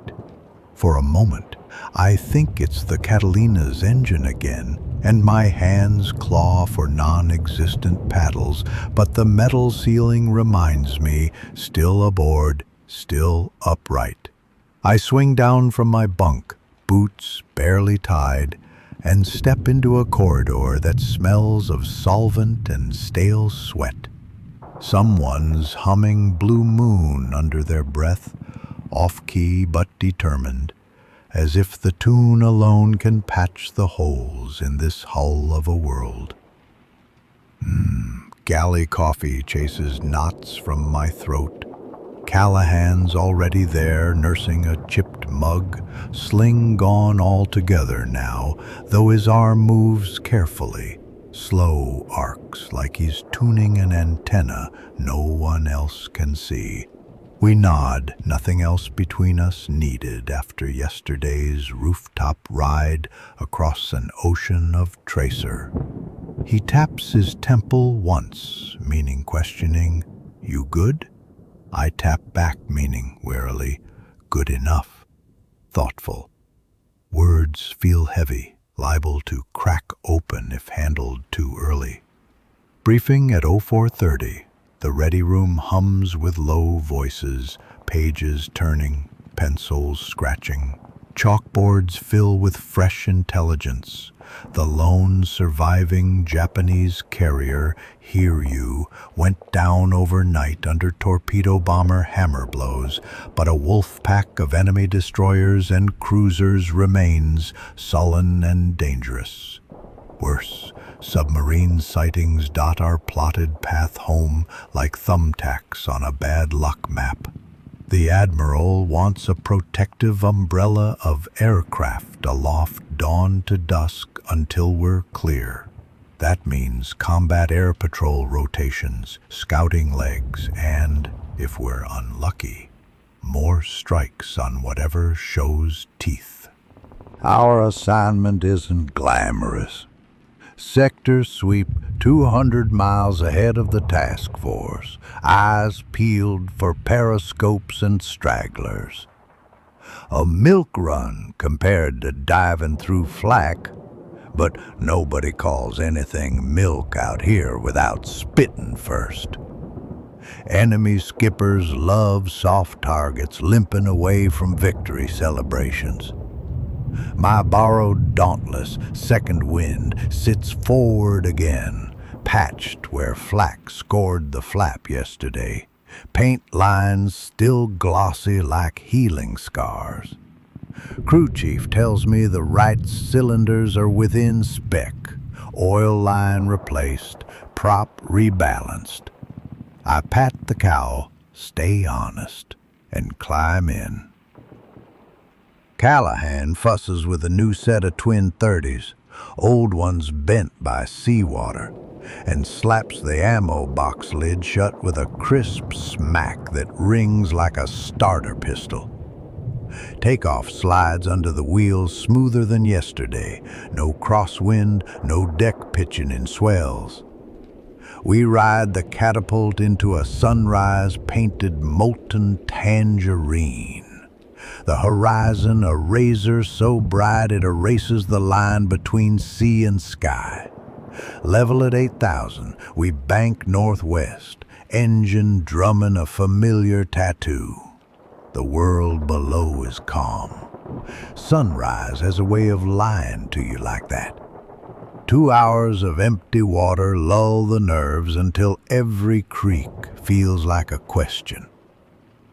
I study the wake of our shadow on the waves, a dark arrow keeping pace 500 feet underneath, wondering what it would feel like to slip into that reflection and disappear. Callahan breaks the silence with a whisper. Radar plot says we're clear, but their tubes don't need radar. I grunt agreement. Submarines are ghosts with teeth, and we're the footsteps overhead. Another hour passes, prop drone turning hypnotic. I flip open the small tin of lemon drops stashed behind the throttle quadrant, Jennings' habit I inherited with his empty bunk, and suck one until tongue burns sweet sour. Memory flickers, him humming, passing the tin before that first dive. I pocket the lidless tin again, another silent marker placed along a path nobody back home will see. Radio crackles. Wildcat Cap intercept farther south, engaging unidentified contacts. Then silence. We hold our station, patience stretched taut. Cloud tops ripple beneath us in broad white rivers. Each one could hide a tower of flak, or the bright disk of a periscope lens. The gods of war enjoy surprise parties. At 0937, Callahan stiffens. He points dead ahead, maybe 7 miles. A faint wake against the glassy sea, small but deliberate. No superstructure visible yet. Could be a sub running surface to recharge batteries, or a mine layer, or something friendlier. Though chances of friendly traffic out here are slim as ration chocolate. I press transmit, low and clipped. Unknown surface contact. Heading 040, speed maybe 10. Investigating. Control acknowledges. Tells us to keep our distance until wildcats can cover. They're 40 miles out. Eternity if the contact carries deck guns. I ease throttle, nose down 3 degrees, descend toward 2,000 feet. The shape resolves. Definitely a submarine. Long cigar hull with conning tower peeled open. I glimpse crew on deck, scurrying for hatches, sunburned dots shrinking fast. They spot us. The boat begins a slow roll portside, diving alarm surely ringing inside that steel shell. Callahan arms a smoke marker bomb slung under wing, a bright orange dye charge meant to tag positions for destroyers. He thumbs the release. The little cylinder drops, plunks the water. 30 yards aft the sub's wake blooms a spreading ink of neon dye. Ah, gorgeous against the blue, almost artistic if you ignore what comes next. We circle, radio guiding nearest destroyer, tense. 10 minutes feels like 30. The sub's stern slips under just as 3 wildcats roar in, machine guns chattering, peppering the last visible plates for good measure. Depth charge plumes will follow once the tin cans arrive.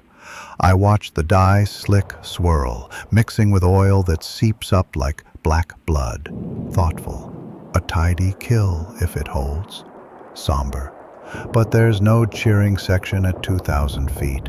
Just one more unseen crew breathing recycled air for the last time. By noon, our patrol leg ends and we vector home. Weary, fuel needles ride the lower arc.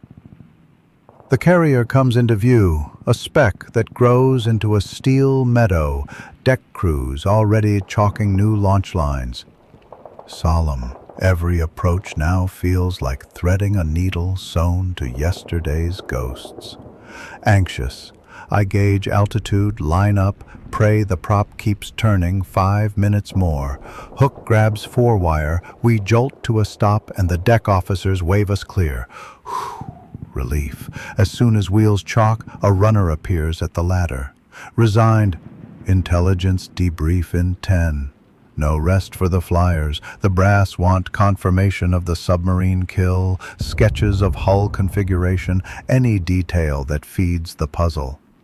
We trade cockpit rattles for clipboard questions, draw the wake pattern from memory, sign statements.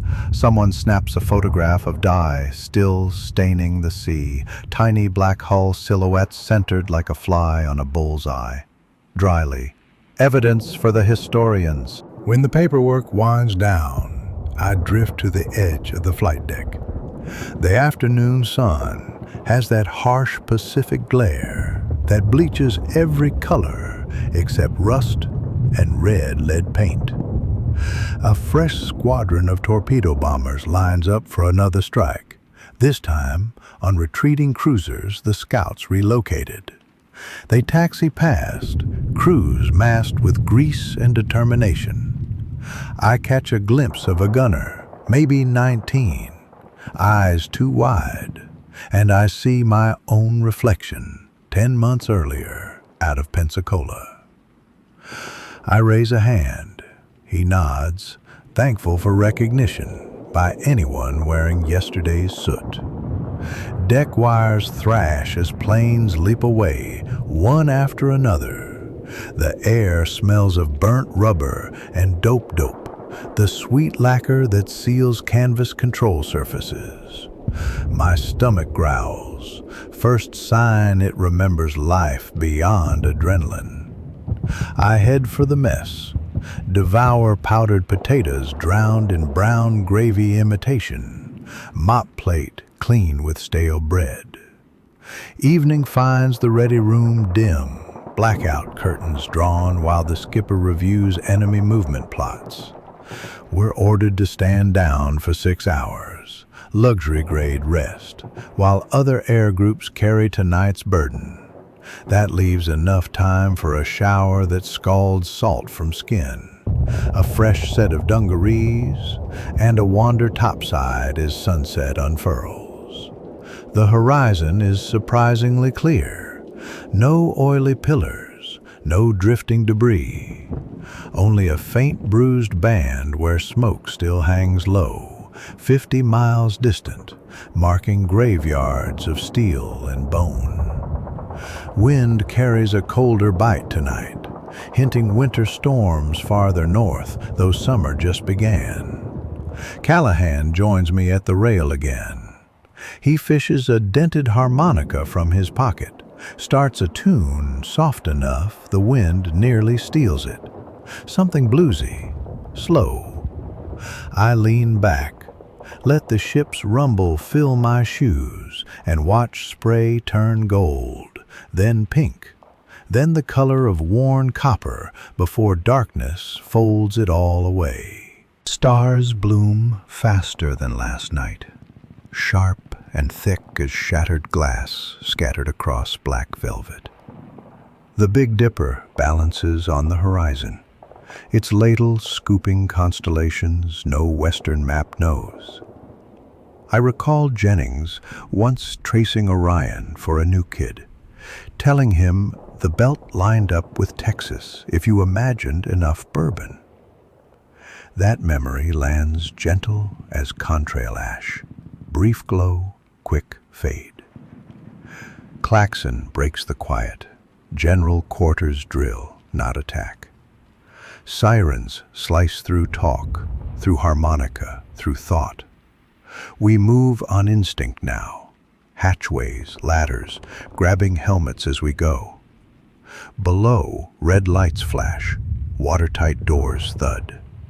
The drill is swift, ruthless. The ship can't afford softness this close to enemy prowlers. 10 minutes later, the all-clear sounds, tone almost apologetic. We exhale, climb topside again, hearts still rapping like Morse code. The chaplain appears then, black book tucked beneath one arm, face lined deeper than chart grids. He asks if we'd care for a word, a blessing. I almost refuse. Prayer feels too fragile. But Callahan shrugs, casual, says, "Why not? Can't hurt." We form a lopsided circle beside the port catwalk. 3 pilots from another squadron, an ordnance man smelling of solvent, a cook in flour-dusted whites, us. The chaplain keeps it short, no grand sermons, just a quiet thanks for the day's deliverance and a plea for the strength to face whatever prowls tomorrow. When he finishes, I realize my fists are unclenched. In their place, a strange lightness settles. Not joy, not relief, just a pause where dread used to live. I let it stay as long as it can. Thoughtful. Midnight again. Berthing is muggy, smell of wet socks and oil, refusing any gospel of fresh air. Oh.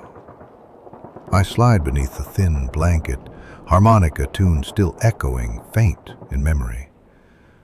The ship murmurs, plates flex, water hushes along the hull. Somewhere above, wildcats prowl, nightly KAP, engines buzzing a lullaby, stitched with menace. I close my eyes, see a lemon drop spinning in slow motion, bright against deep blue, and behind it, the wake of second wind slicing a clean white line, proof that even in oceans of ruin, something can still cut straight and true. Solemnly, inside that image, I tuck a silent prayer for the submarine crew, sinking beyond rescue, for the kid with wide eyes taxiing into someone else's dawn, for the empty bunk that'll never be filled. Then I let darkness take the weight. Tomorrow Tomorrow the tide will tug again, but tonight I drift in the hush between swells, heart steady, ready to rise when the call cracks open a new slice of sky. Morning unveils itself in bruised shades of lavender, the Pacific rolling under a ceiling of low scud that mutters rain though none falls. I surface from sleep like a diver, lungs sucking stale air, thick with linseed oil and detergent. Somewhere aft, a boiler tube shrieks, a banshee wail that shoulders through steel bulkheads, and suddenly it's impossible to pretend another day hasn't started. I swing my legs down, feel the deck's hum gather inside marrow, and, thoughtful, think. The war didn't end yesterday just because our bombs found their marks. Callahan is already up, boots laced, hair still wet from the communal sink. He offers a brown envelope, mail run finally caught up overnight. 2 letters from home, edges soft as worn cotton. Thoughtful. I tuck them into my pocket unopened. For now, they feel safer next to my heart than in my head. We trade nods, wordless as ever, and climb toward the faint aroma of powdered eggs. Mess line is shorter this morning, attrition measured in inches of empty bench. The cooks slide plates without eye contact, as if meeting a gaze might jinx somebody's odds. I fork eggs that taste mostly of salt and pepper and, reflective, remind myself that halfway around the globe, fresh hens still clap their wings in Oregon barns. Someday, I'll see one again. Today's board shows no strike arrows, just concentric patrol sweeps fanning ahead of the task force like the ribs of a great umbrella. Our slot is a sector 90 miles wide west of the chain, altitude stack 6 to 10,000. Resigned, a milk run, again. Yet the chalk beside our call sign reads, High Alert, SAR, Search and Rescue Duty, layered on to the patrol. Last night, a torpedo plane ditched during recovery. Pilot and gunner adrift on a raft with a single flare pistol between them. Somber. We'll be their lifeline if the swell doesn't roll them first. On the hangar deck, second wind sits half disassembled. Wing root inspection uncovered cracks. Apologetic. Maintenance chief shrugs. Apologetic. They roll out a new mount. One of the SBD-3s rushed in from rear supply. Dull gray primer, no nose art, a sealed mystery under her cowling. I pat her flank anyway. Introduce myself, promise to be gentle, if she will. At dawn's first wash, we launch 8 Dauntlesses and 6 Wildcats escorting. The carrier decks shrink behind, blur into a charcoal line on indigo glass. Clouds stack in ragged tiers. The air feels damp, heavy.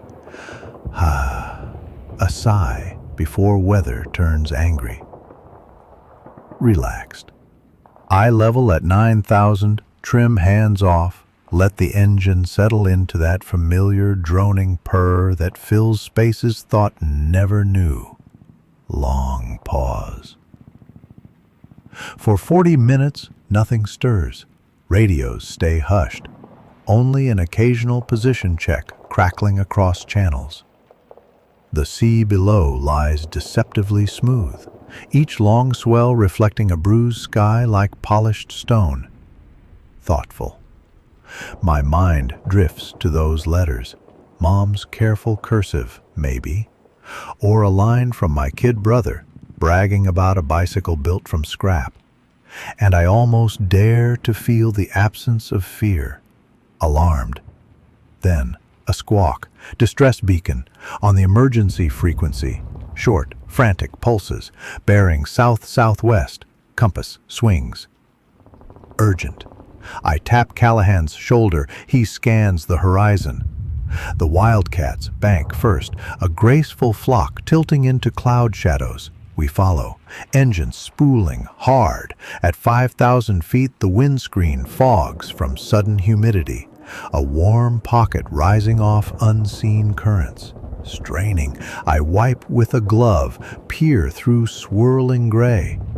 The raft appears as a mustard speck bobbing in slate water, an arm waving frantically beside a signal mirror that flashes sunlight in blind staccato. The Wildcats orbit high cover, while Dauntlesses fan out, scanning for dorsal fins and periscope scars, any predator drawn by struggling men, or, worse, an enemy sub hoping for prisoners. Grimly, I drop flaps, ease down to 500 feet, throttle back until prop wash barely ruffles the raft. 2 figures inside, one slumped, the other still signaling. Faces gaunt, skin lobster red. Callahan pops the canopy, leans out, hurls a weighted survival pack, a splash just astern, contents bobbing orange against the dark lap of swells. The alert man lunges, hauls it in, rifles for fresh water. I circle again, slower.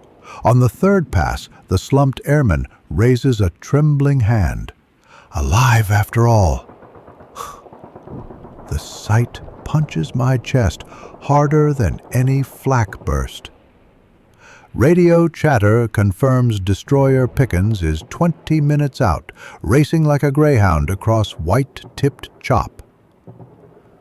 We stay overhead, guardian gulls, until her foamy bow wave carves into view. A whaleboat splashes down, oars flash. When the raft's occupants are finally hoisted aboard, one lifts an arm in salute, more skeleton than sailor, but steady. I answer with 2 quick wing rocks, then pull away, eyes hot for reasons no salt wind can explain. Mission parameters call for 1 more sweep leg. Clouds thicken, air turns sullen. Droplets spit across the canopy like thrown sand. Lightning flickers far off, where sky kneels into sea.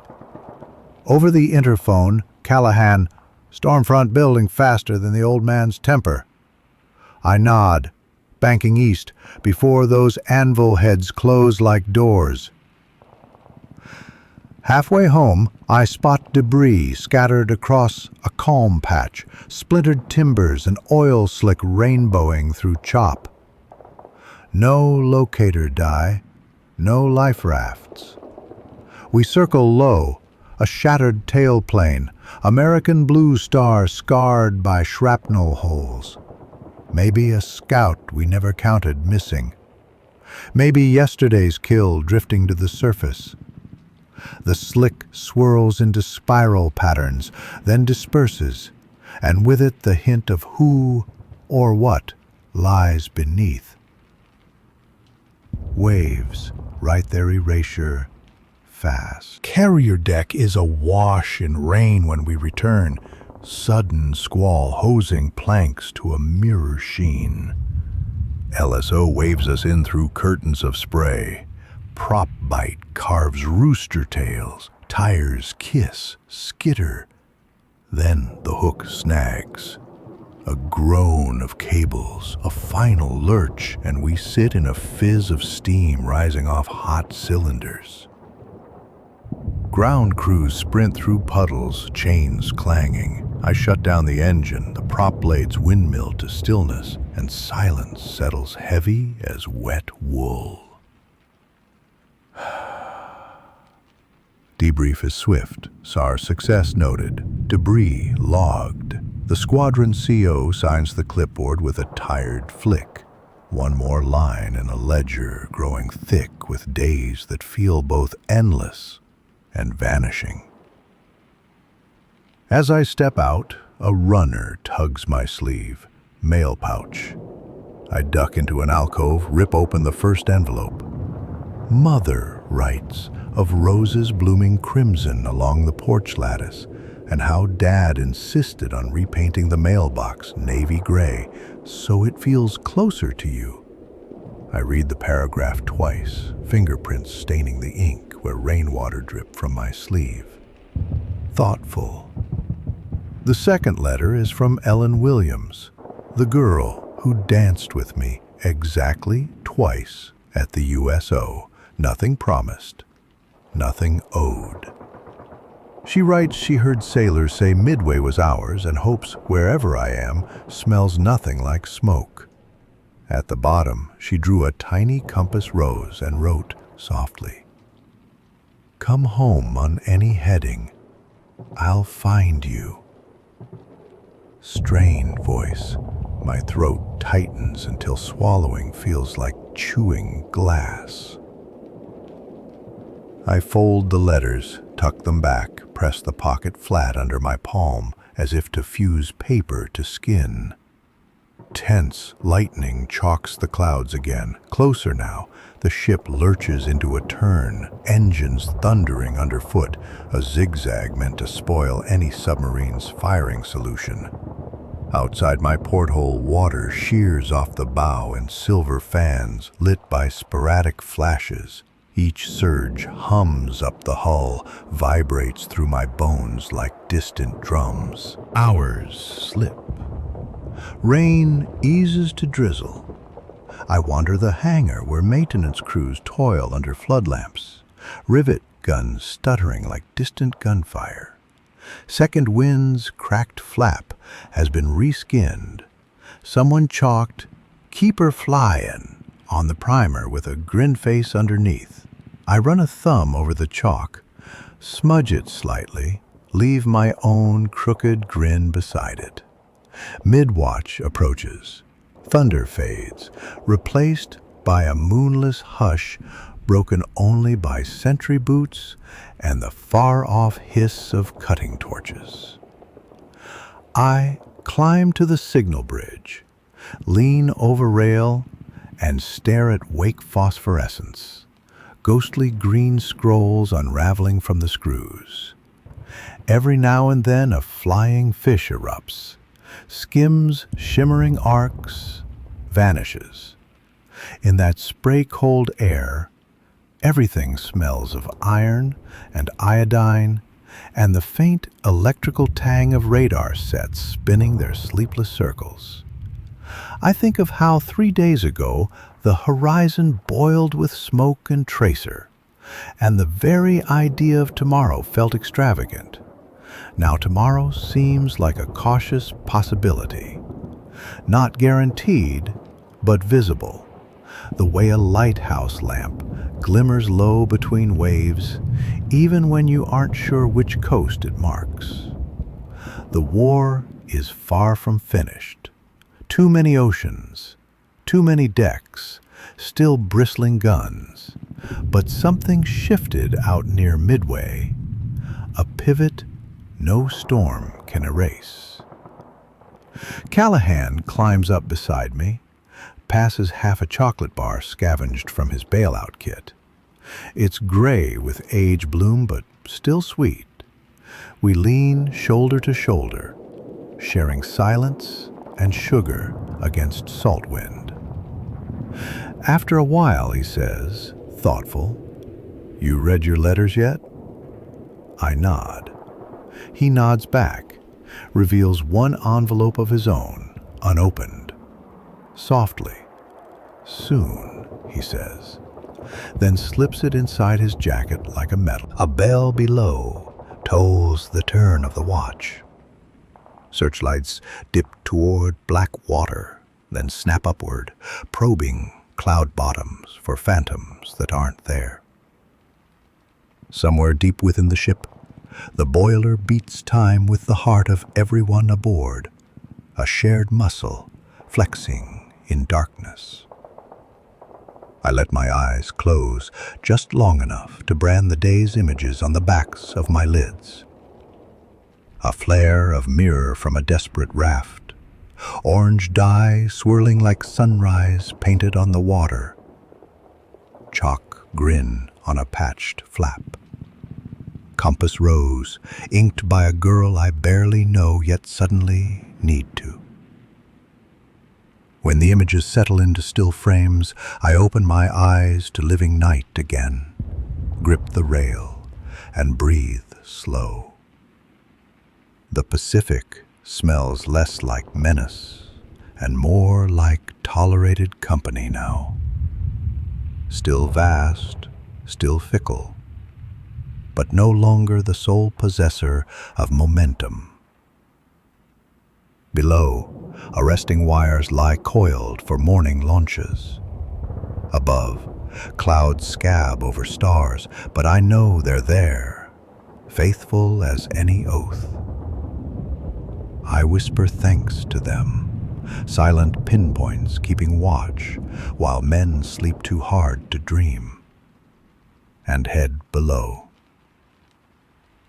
Tomorrow at dawn, the klaxon will yowl, boots will pound, engines will roar, and the great wheel will grind forward another notch. And when it does, I'll be there in the cockpit, letters tucked close, hands steady on the stick, trusting that somewhere beyond the farthest inch of this heaving slate, a porch lattice blooms crimson, and a compass rose waits to guide me home. I wake to the rasp of metal-shod boots skating across the deck above. No klaxon, just that hurried, half-angry rhythm that says somebody's plans shifted before dawn. My watch shows 0438. 4 hours of sleep is a banquet lately, but it still feels like a theft when the night cuts short. I button into a cleaner flight suit, the canvas still damp at the cuffs, and head for the wardroom to see what crisis is buying my sunrise. The air is thick with kerosene, they're fueling birds topside. Yet the chalkboard in the ready room flickers with something different, a single word at the top, circled twice in red. Return. Surprised, under it, a string of coordinates charts a homeward course arcing back toward Pearl, destroyer screen fanned wide like shepherd dogs. We did enough damage, command says. Japanese remnants have slunk north to lick wounds. Our carriers are low on magazines and lower on lucky charms. Thoughtful. Time to go before the ocean changes its mind. But there's a catch, always. We sail through a gauntlet of suspected submarine packs prowling the Midway Hawaii lane. Air cover every daylight minute. No milk runs now. This is sentry duty with teeth bared. My name sits on the first launch roster, Callahan's just below. We trade thin smiles. Relieved, yes, yet wary of traps hiding behind good news. Thoughtful. War loves ambushes wrapped as gifts. On deck, a sullen dawn drags its feet, sky the color of old brews, sea a black fleece streaked with gunmetal sheen. Wind smells of rain and spent prop wash. My assigned Dauntless today is back to second wind, the flap repair cured overnight, green zinc patches gleaming against battleship gray. Ground crew unspool tie-down chains, their hands moving automatically while eyes flick to the horizon. Thoughtful, checking for silhouettes that shouldn't be there. We launch into choppy air, props, clawing mist, ship's wake spiraling like a serpent beneath. Ceiling sits low at 2,500. We level just under the cloud belly so wildcats above can still watch our backs.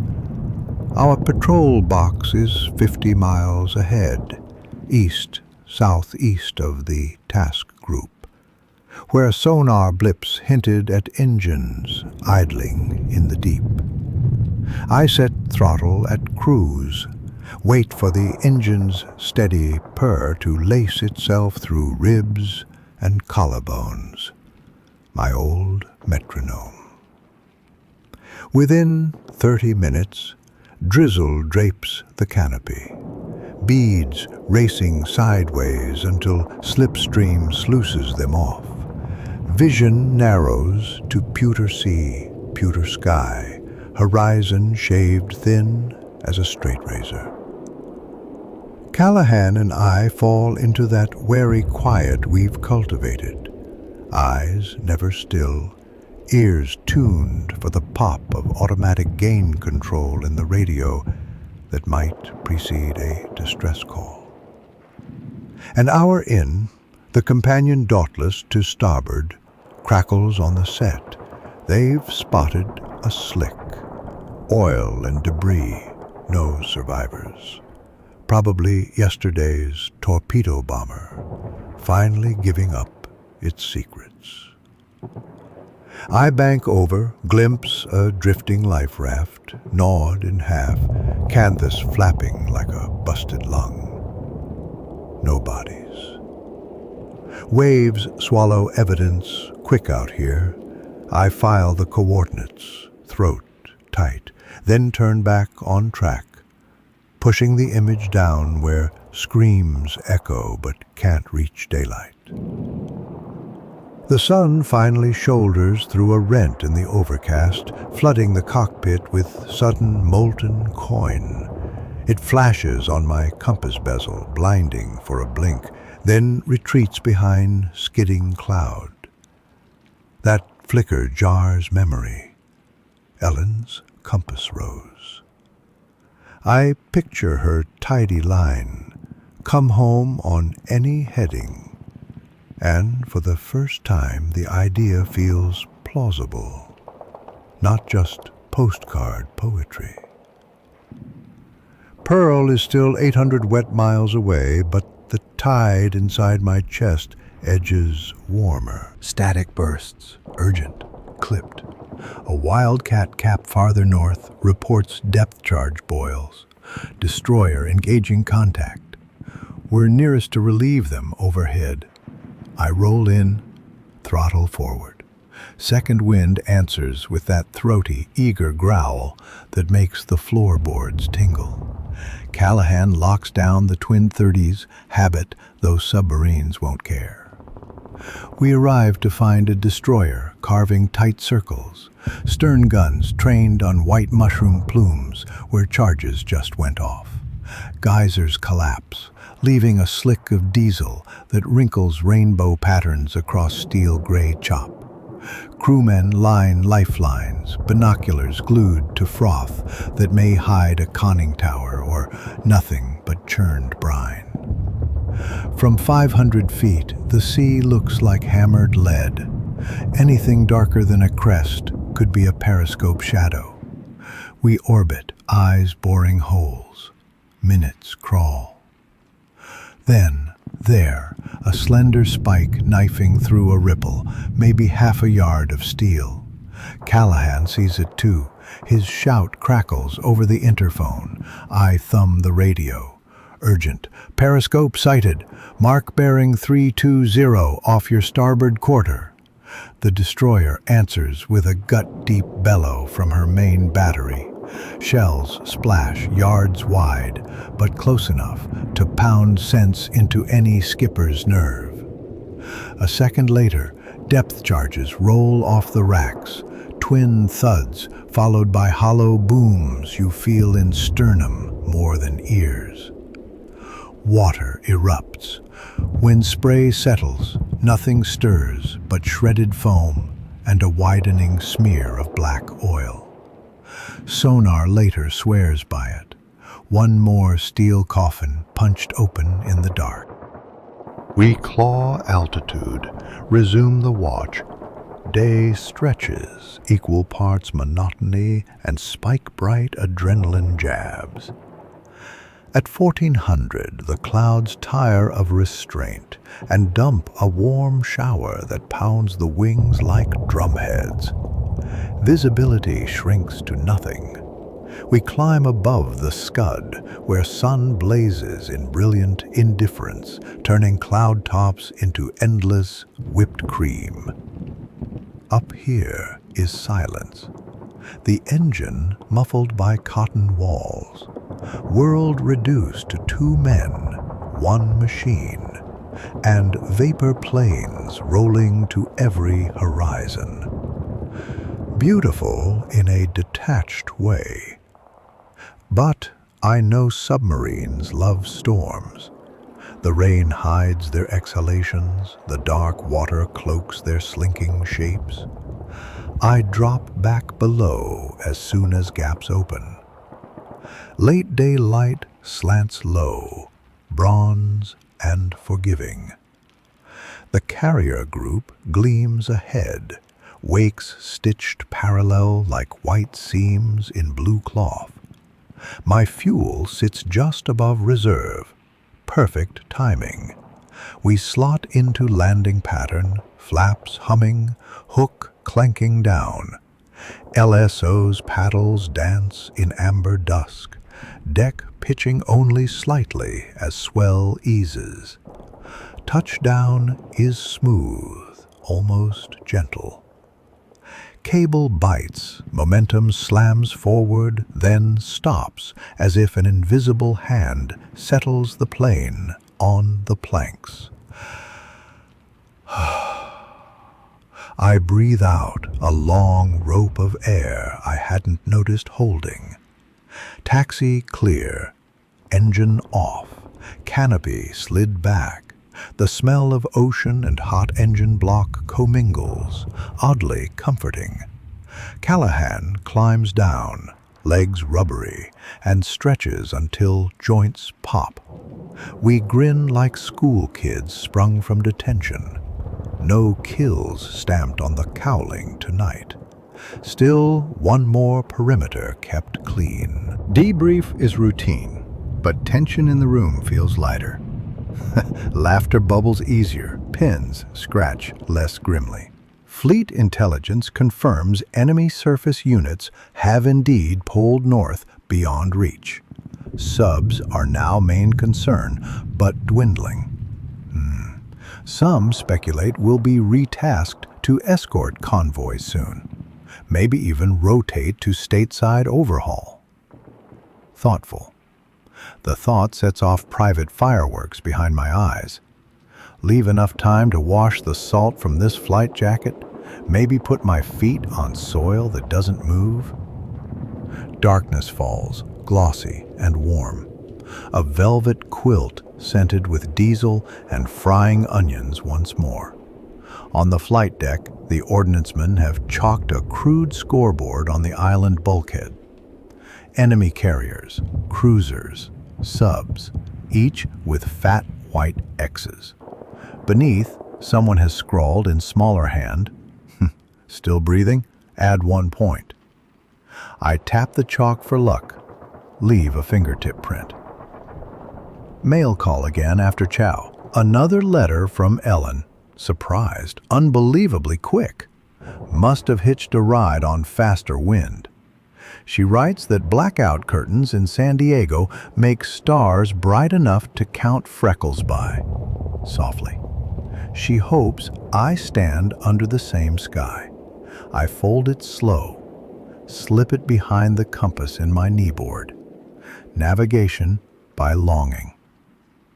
Around 2300, I climb topside alone. The carrier splits calm seas under half-moon glow. Bow wave whispering secrets no language catches.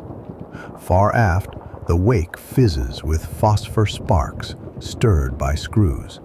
Small galaxies born, dying, born again. I rest my arms on the rail, breathe salt thick with kerosene haze, and feel something inside unclench. Relieved. We are going home. Determined.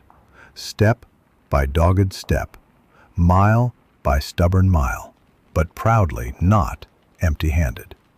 We carry the echo of dive brakes shrieking, the taste of burnt cordite, the ghost weight of brothers left behind, and a quiet certainty that when the ocean called its wager, we didn't fold. Above, a meteor rips a silent tear across the heavens, quick, bright, gone. I track it until after image fades, then close my eyes, let the deck vibration lull heartbeat toward rest. Tomorrow will demand more watch rotations, more eyes sharpened against periscope glints, but I can spare this minute. Wind fingers my bandage scar, the cut knits fine, a souvenir the mirror won't let me forget, but one I'll keep. Proof of a tide turned because ordinary men refused to yield. Somewhere below, engines rumble steady as prayer wheels spinning us east. I picture Pearl's green hills, the brine's sweet tang of harbor air, the chatter of Liberty launches. I picture Ellen's compass rose, and beyond that, roses blooming on a porch lattice 5,000 miles away. The world is still on fire, but tonight the sparks point home. I push off the rail, boot soles scuffing non-skid, and head for the hatch, humming Blue Moon, out of tune, same as that early morning sailor. Tomorrow, maybe, I'll learn the right key, for now I have the sky. I have the hum of turbines beneath my feet, and I have the course set true. That's enough. The ship's clock claims it's 03:15, but the night is so dark, it might as well be the hollow between seconds. A shudder ripples through the hull, one of the screws cavitating as we turn into fresh swells. And the tremor reaches my bunk, nudging me from half-sleep. The Pacific growls against the plating like an animal annoyed we're skating off with victory tucked under our arm. I swing down, slip into the aisle, and feel the deck tilt just enough to remind me the ocean still calls the cadence. A rain squall has found us. Water drizzles through catwalk scuppers, pattering like typewriter keys on the steel. In the dim glow of red battle lights, the passageway gleams, puddles reflecting loose silhouettes of men hunting coffee. I trail them. Galley pots hiss, ladles clank. The cook, eyes sandy, apron stained with something that used to resemble stew, hands me a mug strong enough to scour barnacles. One swallow sears the tongue awake. Mission accomplished. Orders on the board announce another full day of umbrella duty. CAP stacked at 12, scouts at 8. We take the 6,000-foot slot, low enough to spot periscopes, high enough to glide home if an engine coughs salt water. Callahan signs the manifest, flexes his mending arm like he's testing hinge grease, and grins when it obeys without complaint. We've both shed bandages now. Scars peek pink along skin like fresh caulk in old seams. Out on the flight deck, dawn is a pewter smear behind gauze clouds. Wind hammers the parked birds, whipping tie-down flags until they snap like rifle shots. Second wind sits gleaming under rain beads, zinc patches already darkening with honest grime. In the cockpit, the seat is damp, cold through the flight suit, But the right cyclone fires first try. One deep cough, then a bellowing yawn that rolls across the planks and off into the murk. The prop wash flings raindrops in spinning halos of silver. Determined, launch crews wave us forward. Chain off, chalk clear. A hand signal snicks the brake loose. I salute. Shove throttle. The deck vanishes under the nose in a blur of wet gray. Wheels kiss nothing. Wings taste the heavy air. And we're aloft, just two more specks, stitching circles into weather that wants to come apart at the seams. Calm. Cloud ceiling presses low, sagging like canvas soaked through. I hold 6,000 on the needles, trim for hands off. Let the drone settle as backdrop to quiet thoughts. Reflective. The task group astern looks ghostly. Outlines softened by mist.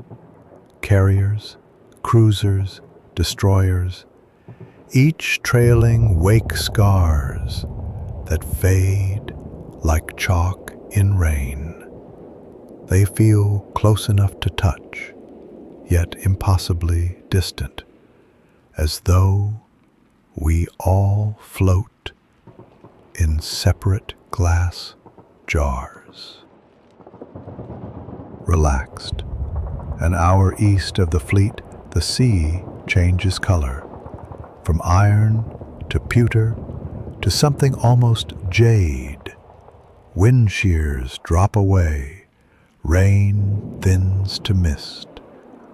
Our wildcats above are just silhouettes, flipping lazy loops. Bored cats batting invisible yarn.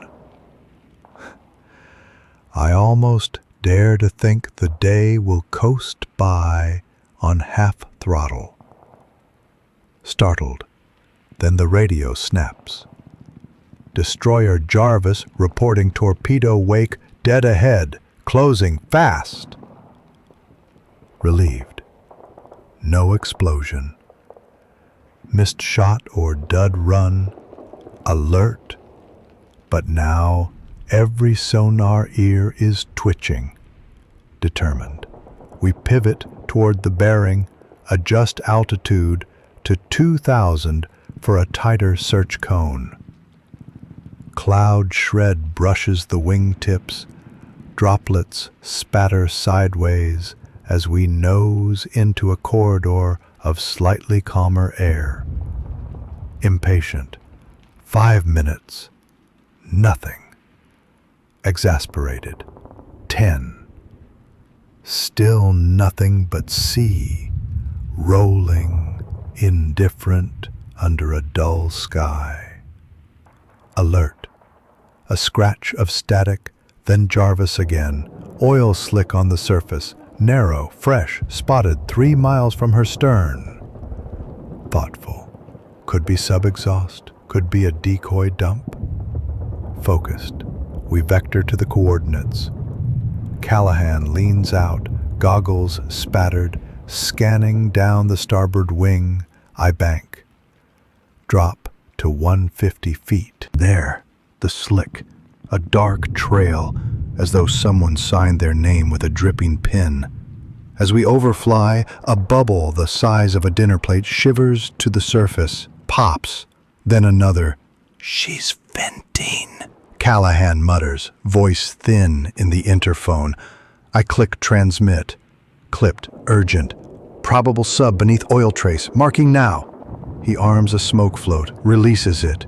Bright crimson dye erupts, spreading tendrils across the stain. Jarvis pivots toward the bloom, depth charge racks ready. I throttle up to clear their drop zone, circling wide. The first pair of cans roll, tails churning water, then vanish. Heartbeats stretch. A muffled double thud climbs through the fuselage, followed by a boil of white, then greasy black.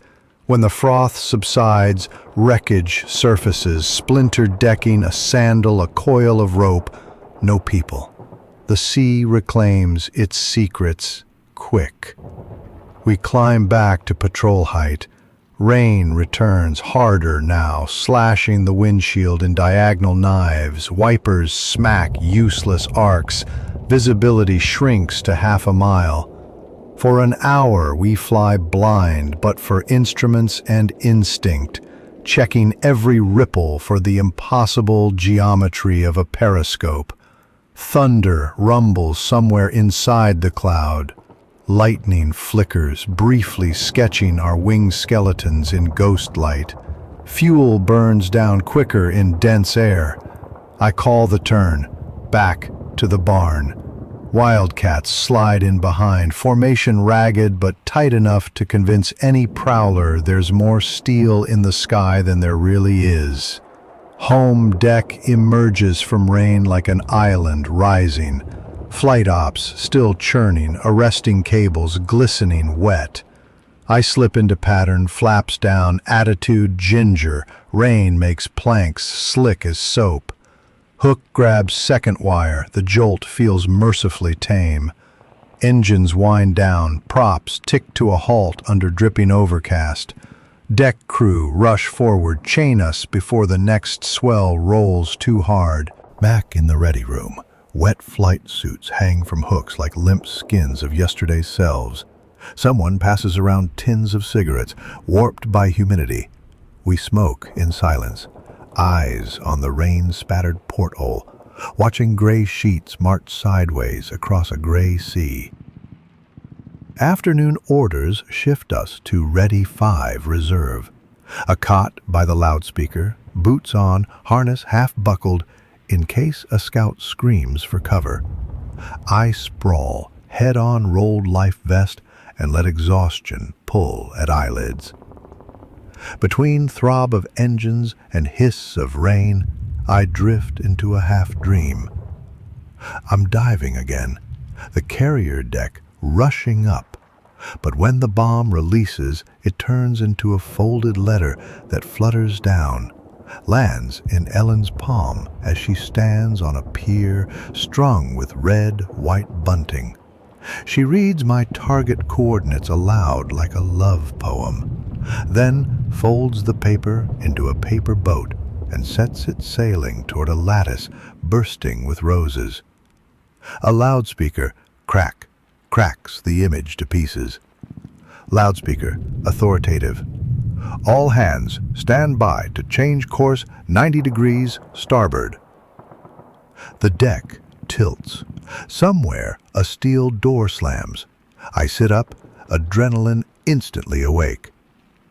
But the voice continues calm, routine maneuver, just slicing between storm cells. I drop back, heartbeat drumming, steady retreat. At dusk, the rain quits as abruptly as it began. Clouds shred, sunset bleeds gold under their bellies. A hush settles so complete it feels staged. Every sailor on deck seems magnetized toward the rail, watching the first star wink open. The scoreboard chalk has smeared in the wet, white X's blurred into anonymous smudges. Someone rewrites the top line. Days since enemy contact, 0. Then, maybe to tempt fortune, they rub the 0 out, chalk in a hesitant 1. Step back to see if lightning strikes. It doesn't. Callahan appears with 2 enamel cups, offers one. Hot cocoa, not galley issue. Must have been scavenged from a medic supply. It tastes faintly of cloves and homey kitchens.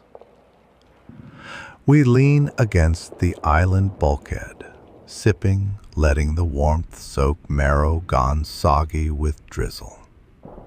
Through the drone of generators, a faint music rises.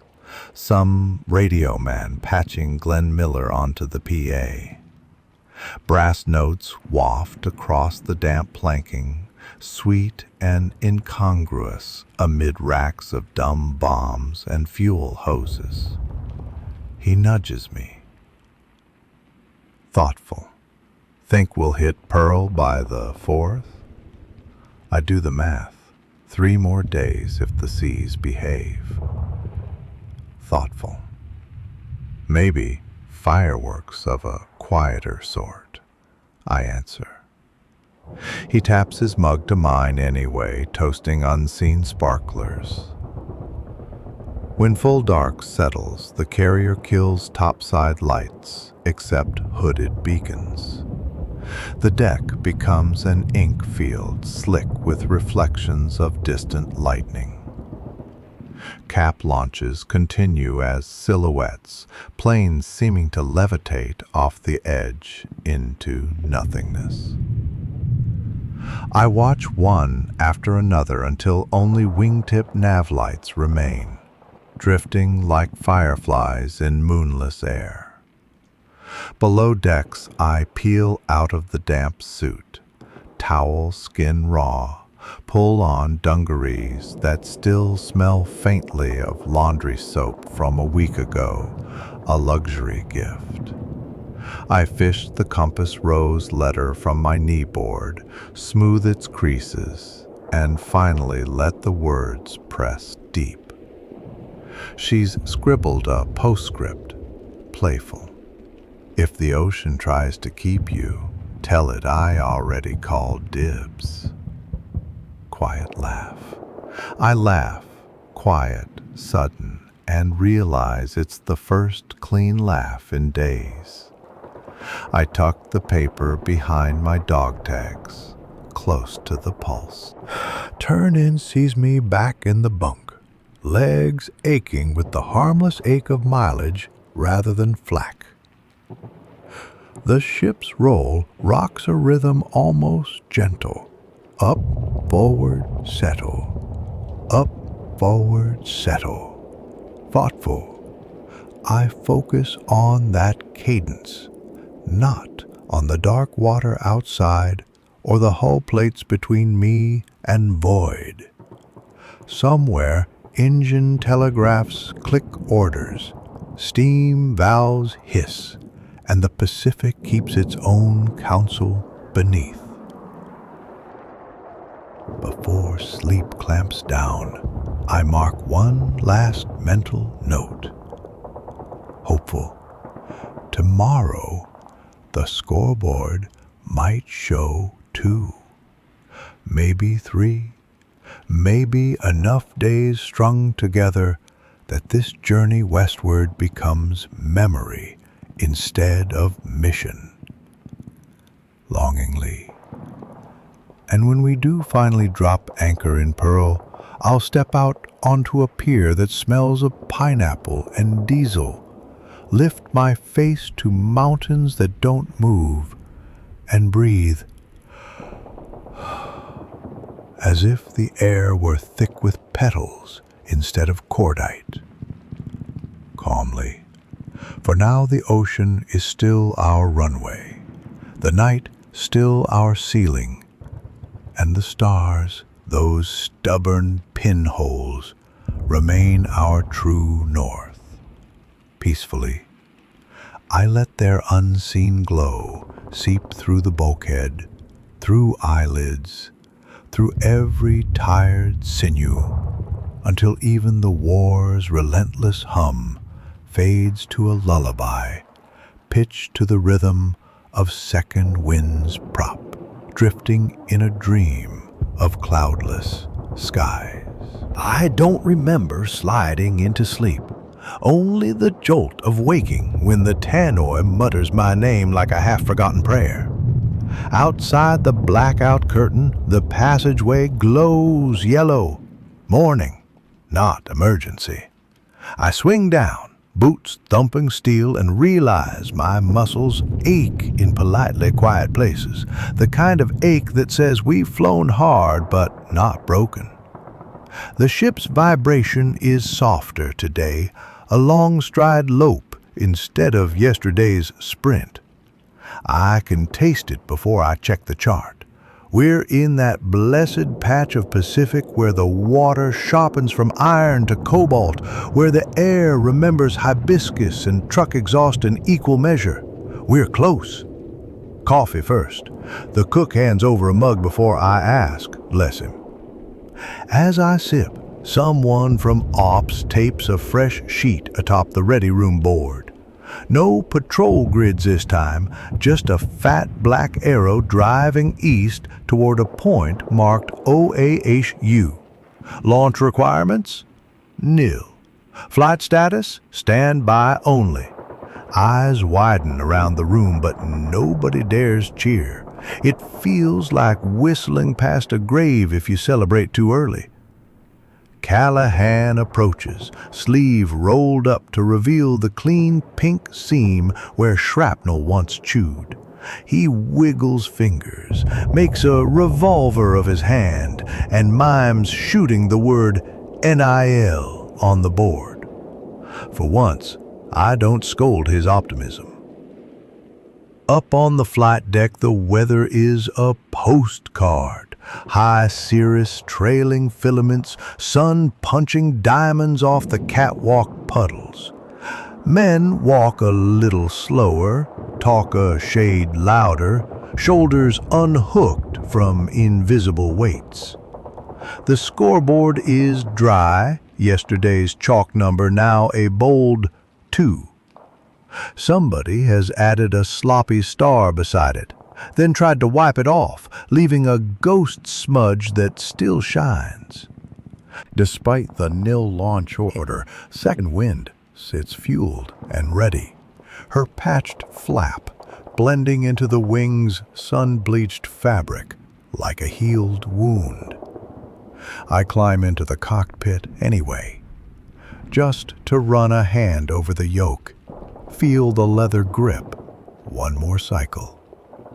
The engine is silent, but memory supplies its rumble. That basso note that has been heartbeat, metronome, and confessional for more hours than I can count. I whisper thanks, half to the machine, half to whatever dice-throwing angels kept its pistons churning through hellfire. Late morning, we cross an invisible frontier. Long Pacific rollers flatten, the swell slackens, and the horizon ahead wears a pale green haze. Land in 2 hours, the navigator predicts over the loudspeaker, his voice almost jaunty. Below decks, the scuttlebutt burbles like fresh water against rock. Liberty rumors, pineapple fields, ice cream, bigger than helmets. I keep my mouth shut. If the gods of war catch you counting desserts before anchorage, they'll summon a torpedo just to prove they still hold the chalk. Lunch is canned fruit cocktail and corned beef hash, but it tastes like tomorrow. I pocket the peach slice Callahan can't finish, says it's too sweet after powdered eggs. Maybe I'll dry it and slide it into a letter, proof of exotic bounty. Ellen mentioned she loved peaches. Mid-afternoon, the lookout's cry cuts through every deck. "Maui on the port bow!" A cheer erupts, raw and honest. Rolling forward faster than any wave, I race topside. There, faint but irrefutable, rises a dark spine against the sky, half hidden by tradewind clouds. Not a smoke column, not a squall. Land, real land, heavy and unmovable. My throat knots. I didn't grasp how tightly the ocean's emptiness had coiled inside me, until the coil starts to unwind. We angle north, hugging the channels. Molokai slides by, cliffs draped in green curtains. The water glows turquoise in the sun, flecked with white caps that look more playful than deadly for once. The air tastes warmer, softer, as though humidity has replaced salt with garden breath. On the flight deck, every off-duty man leans over rail, pointing at ridges, comparing postcards tucked in wallets to the living shapes drifting past. Then Hawaii itself rises, a vast shadow edged in silver surf. Pearl Harbor's seaward approach bristles with patrol craft, but today their guns angle skyward only in token salute. Radio crackles with tower chatter, each syllable smoother than battlefield bark, welcome home cadence. Our carrier slows, screws churning amber-green shallows.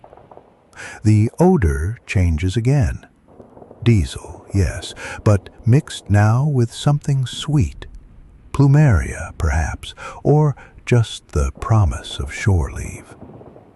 We glide past the skeleton of the Arizona, her masts still poking at clouds from shallow grave. Men on deck remove caps, a ripple of silent tribute. I swallow the lump that rises. The water over her deck looks calm, deceitfully so.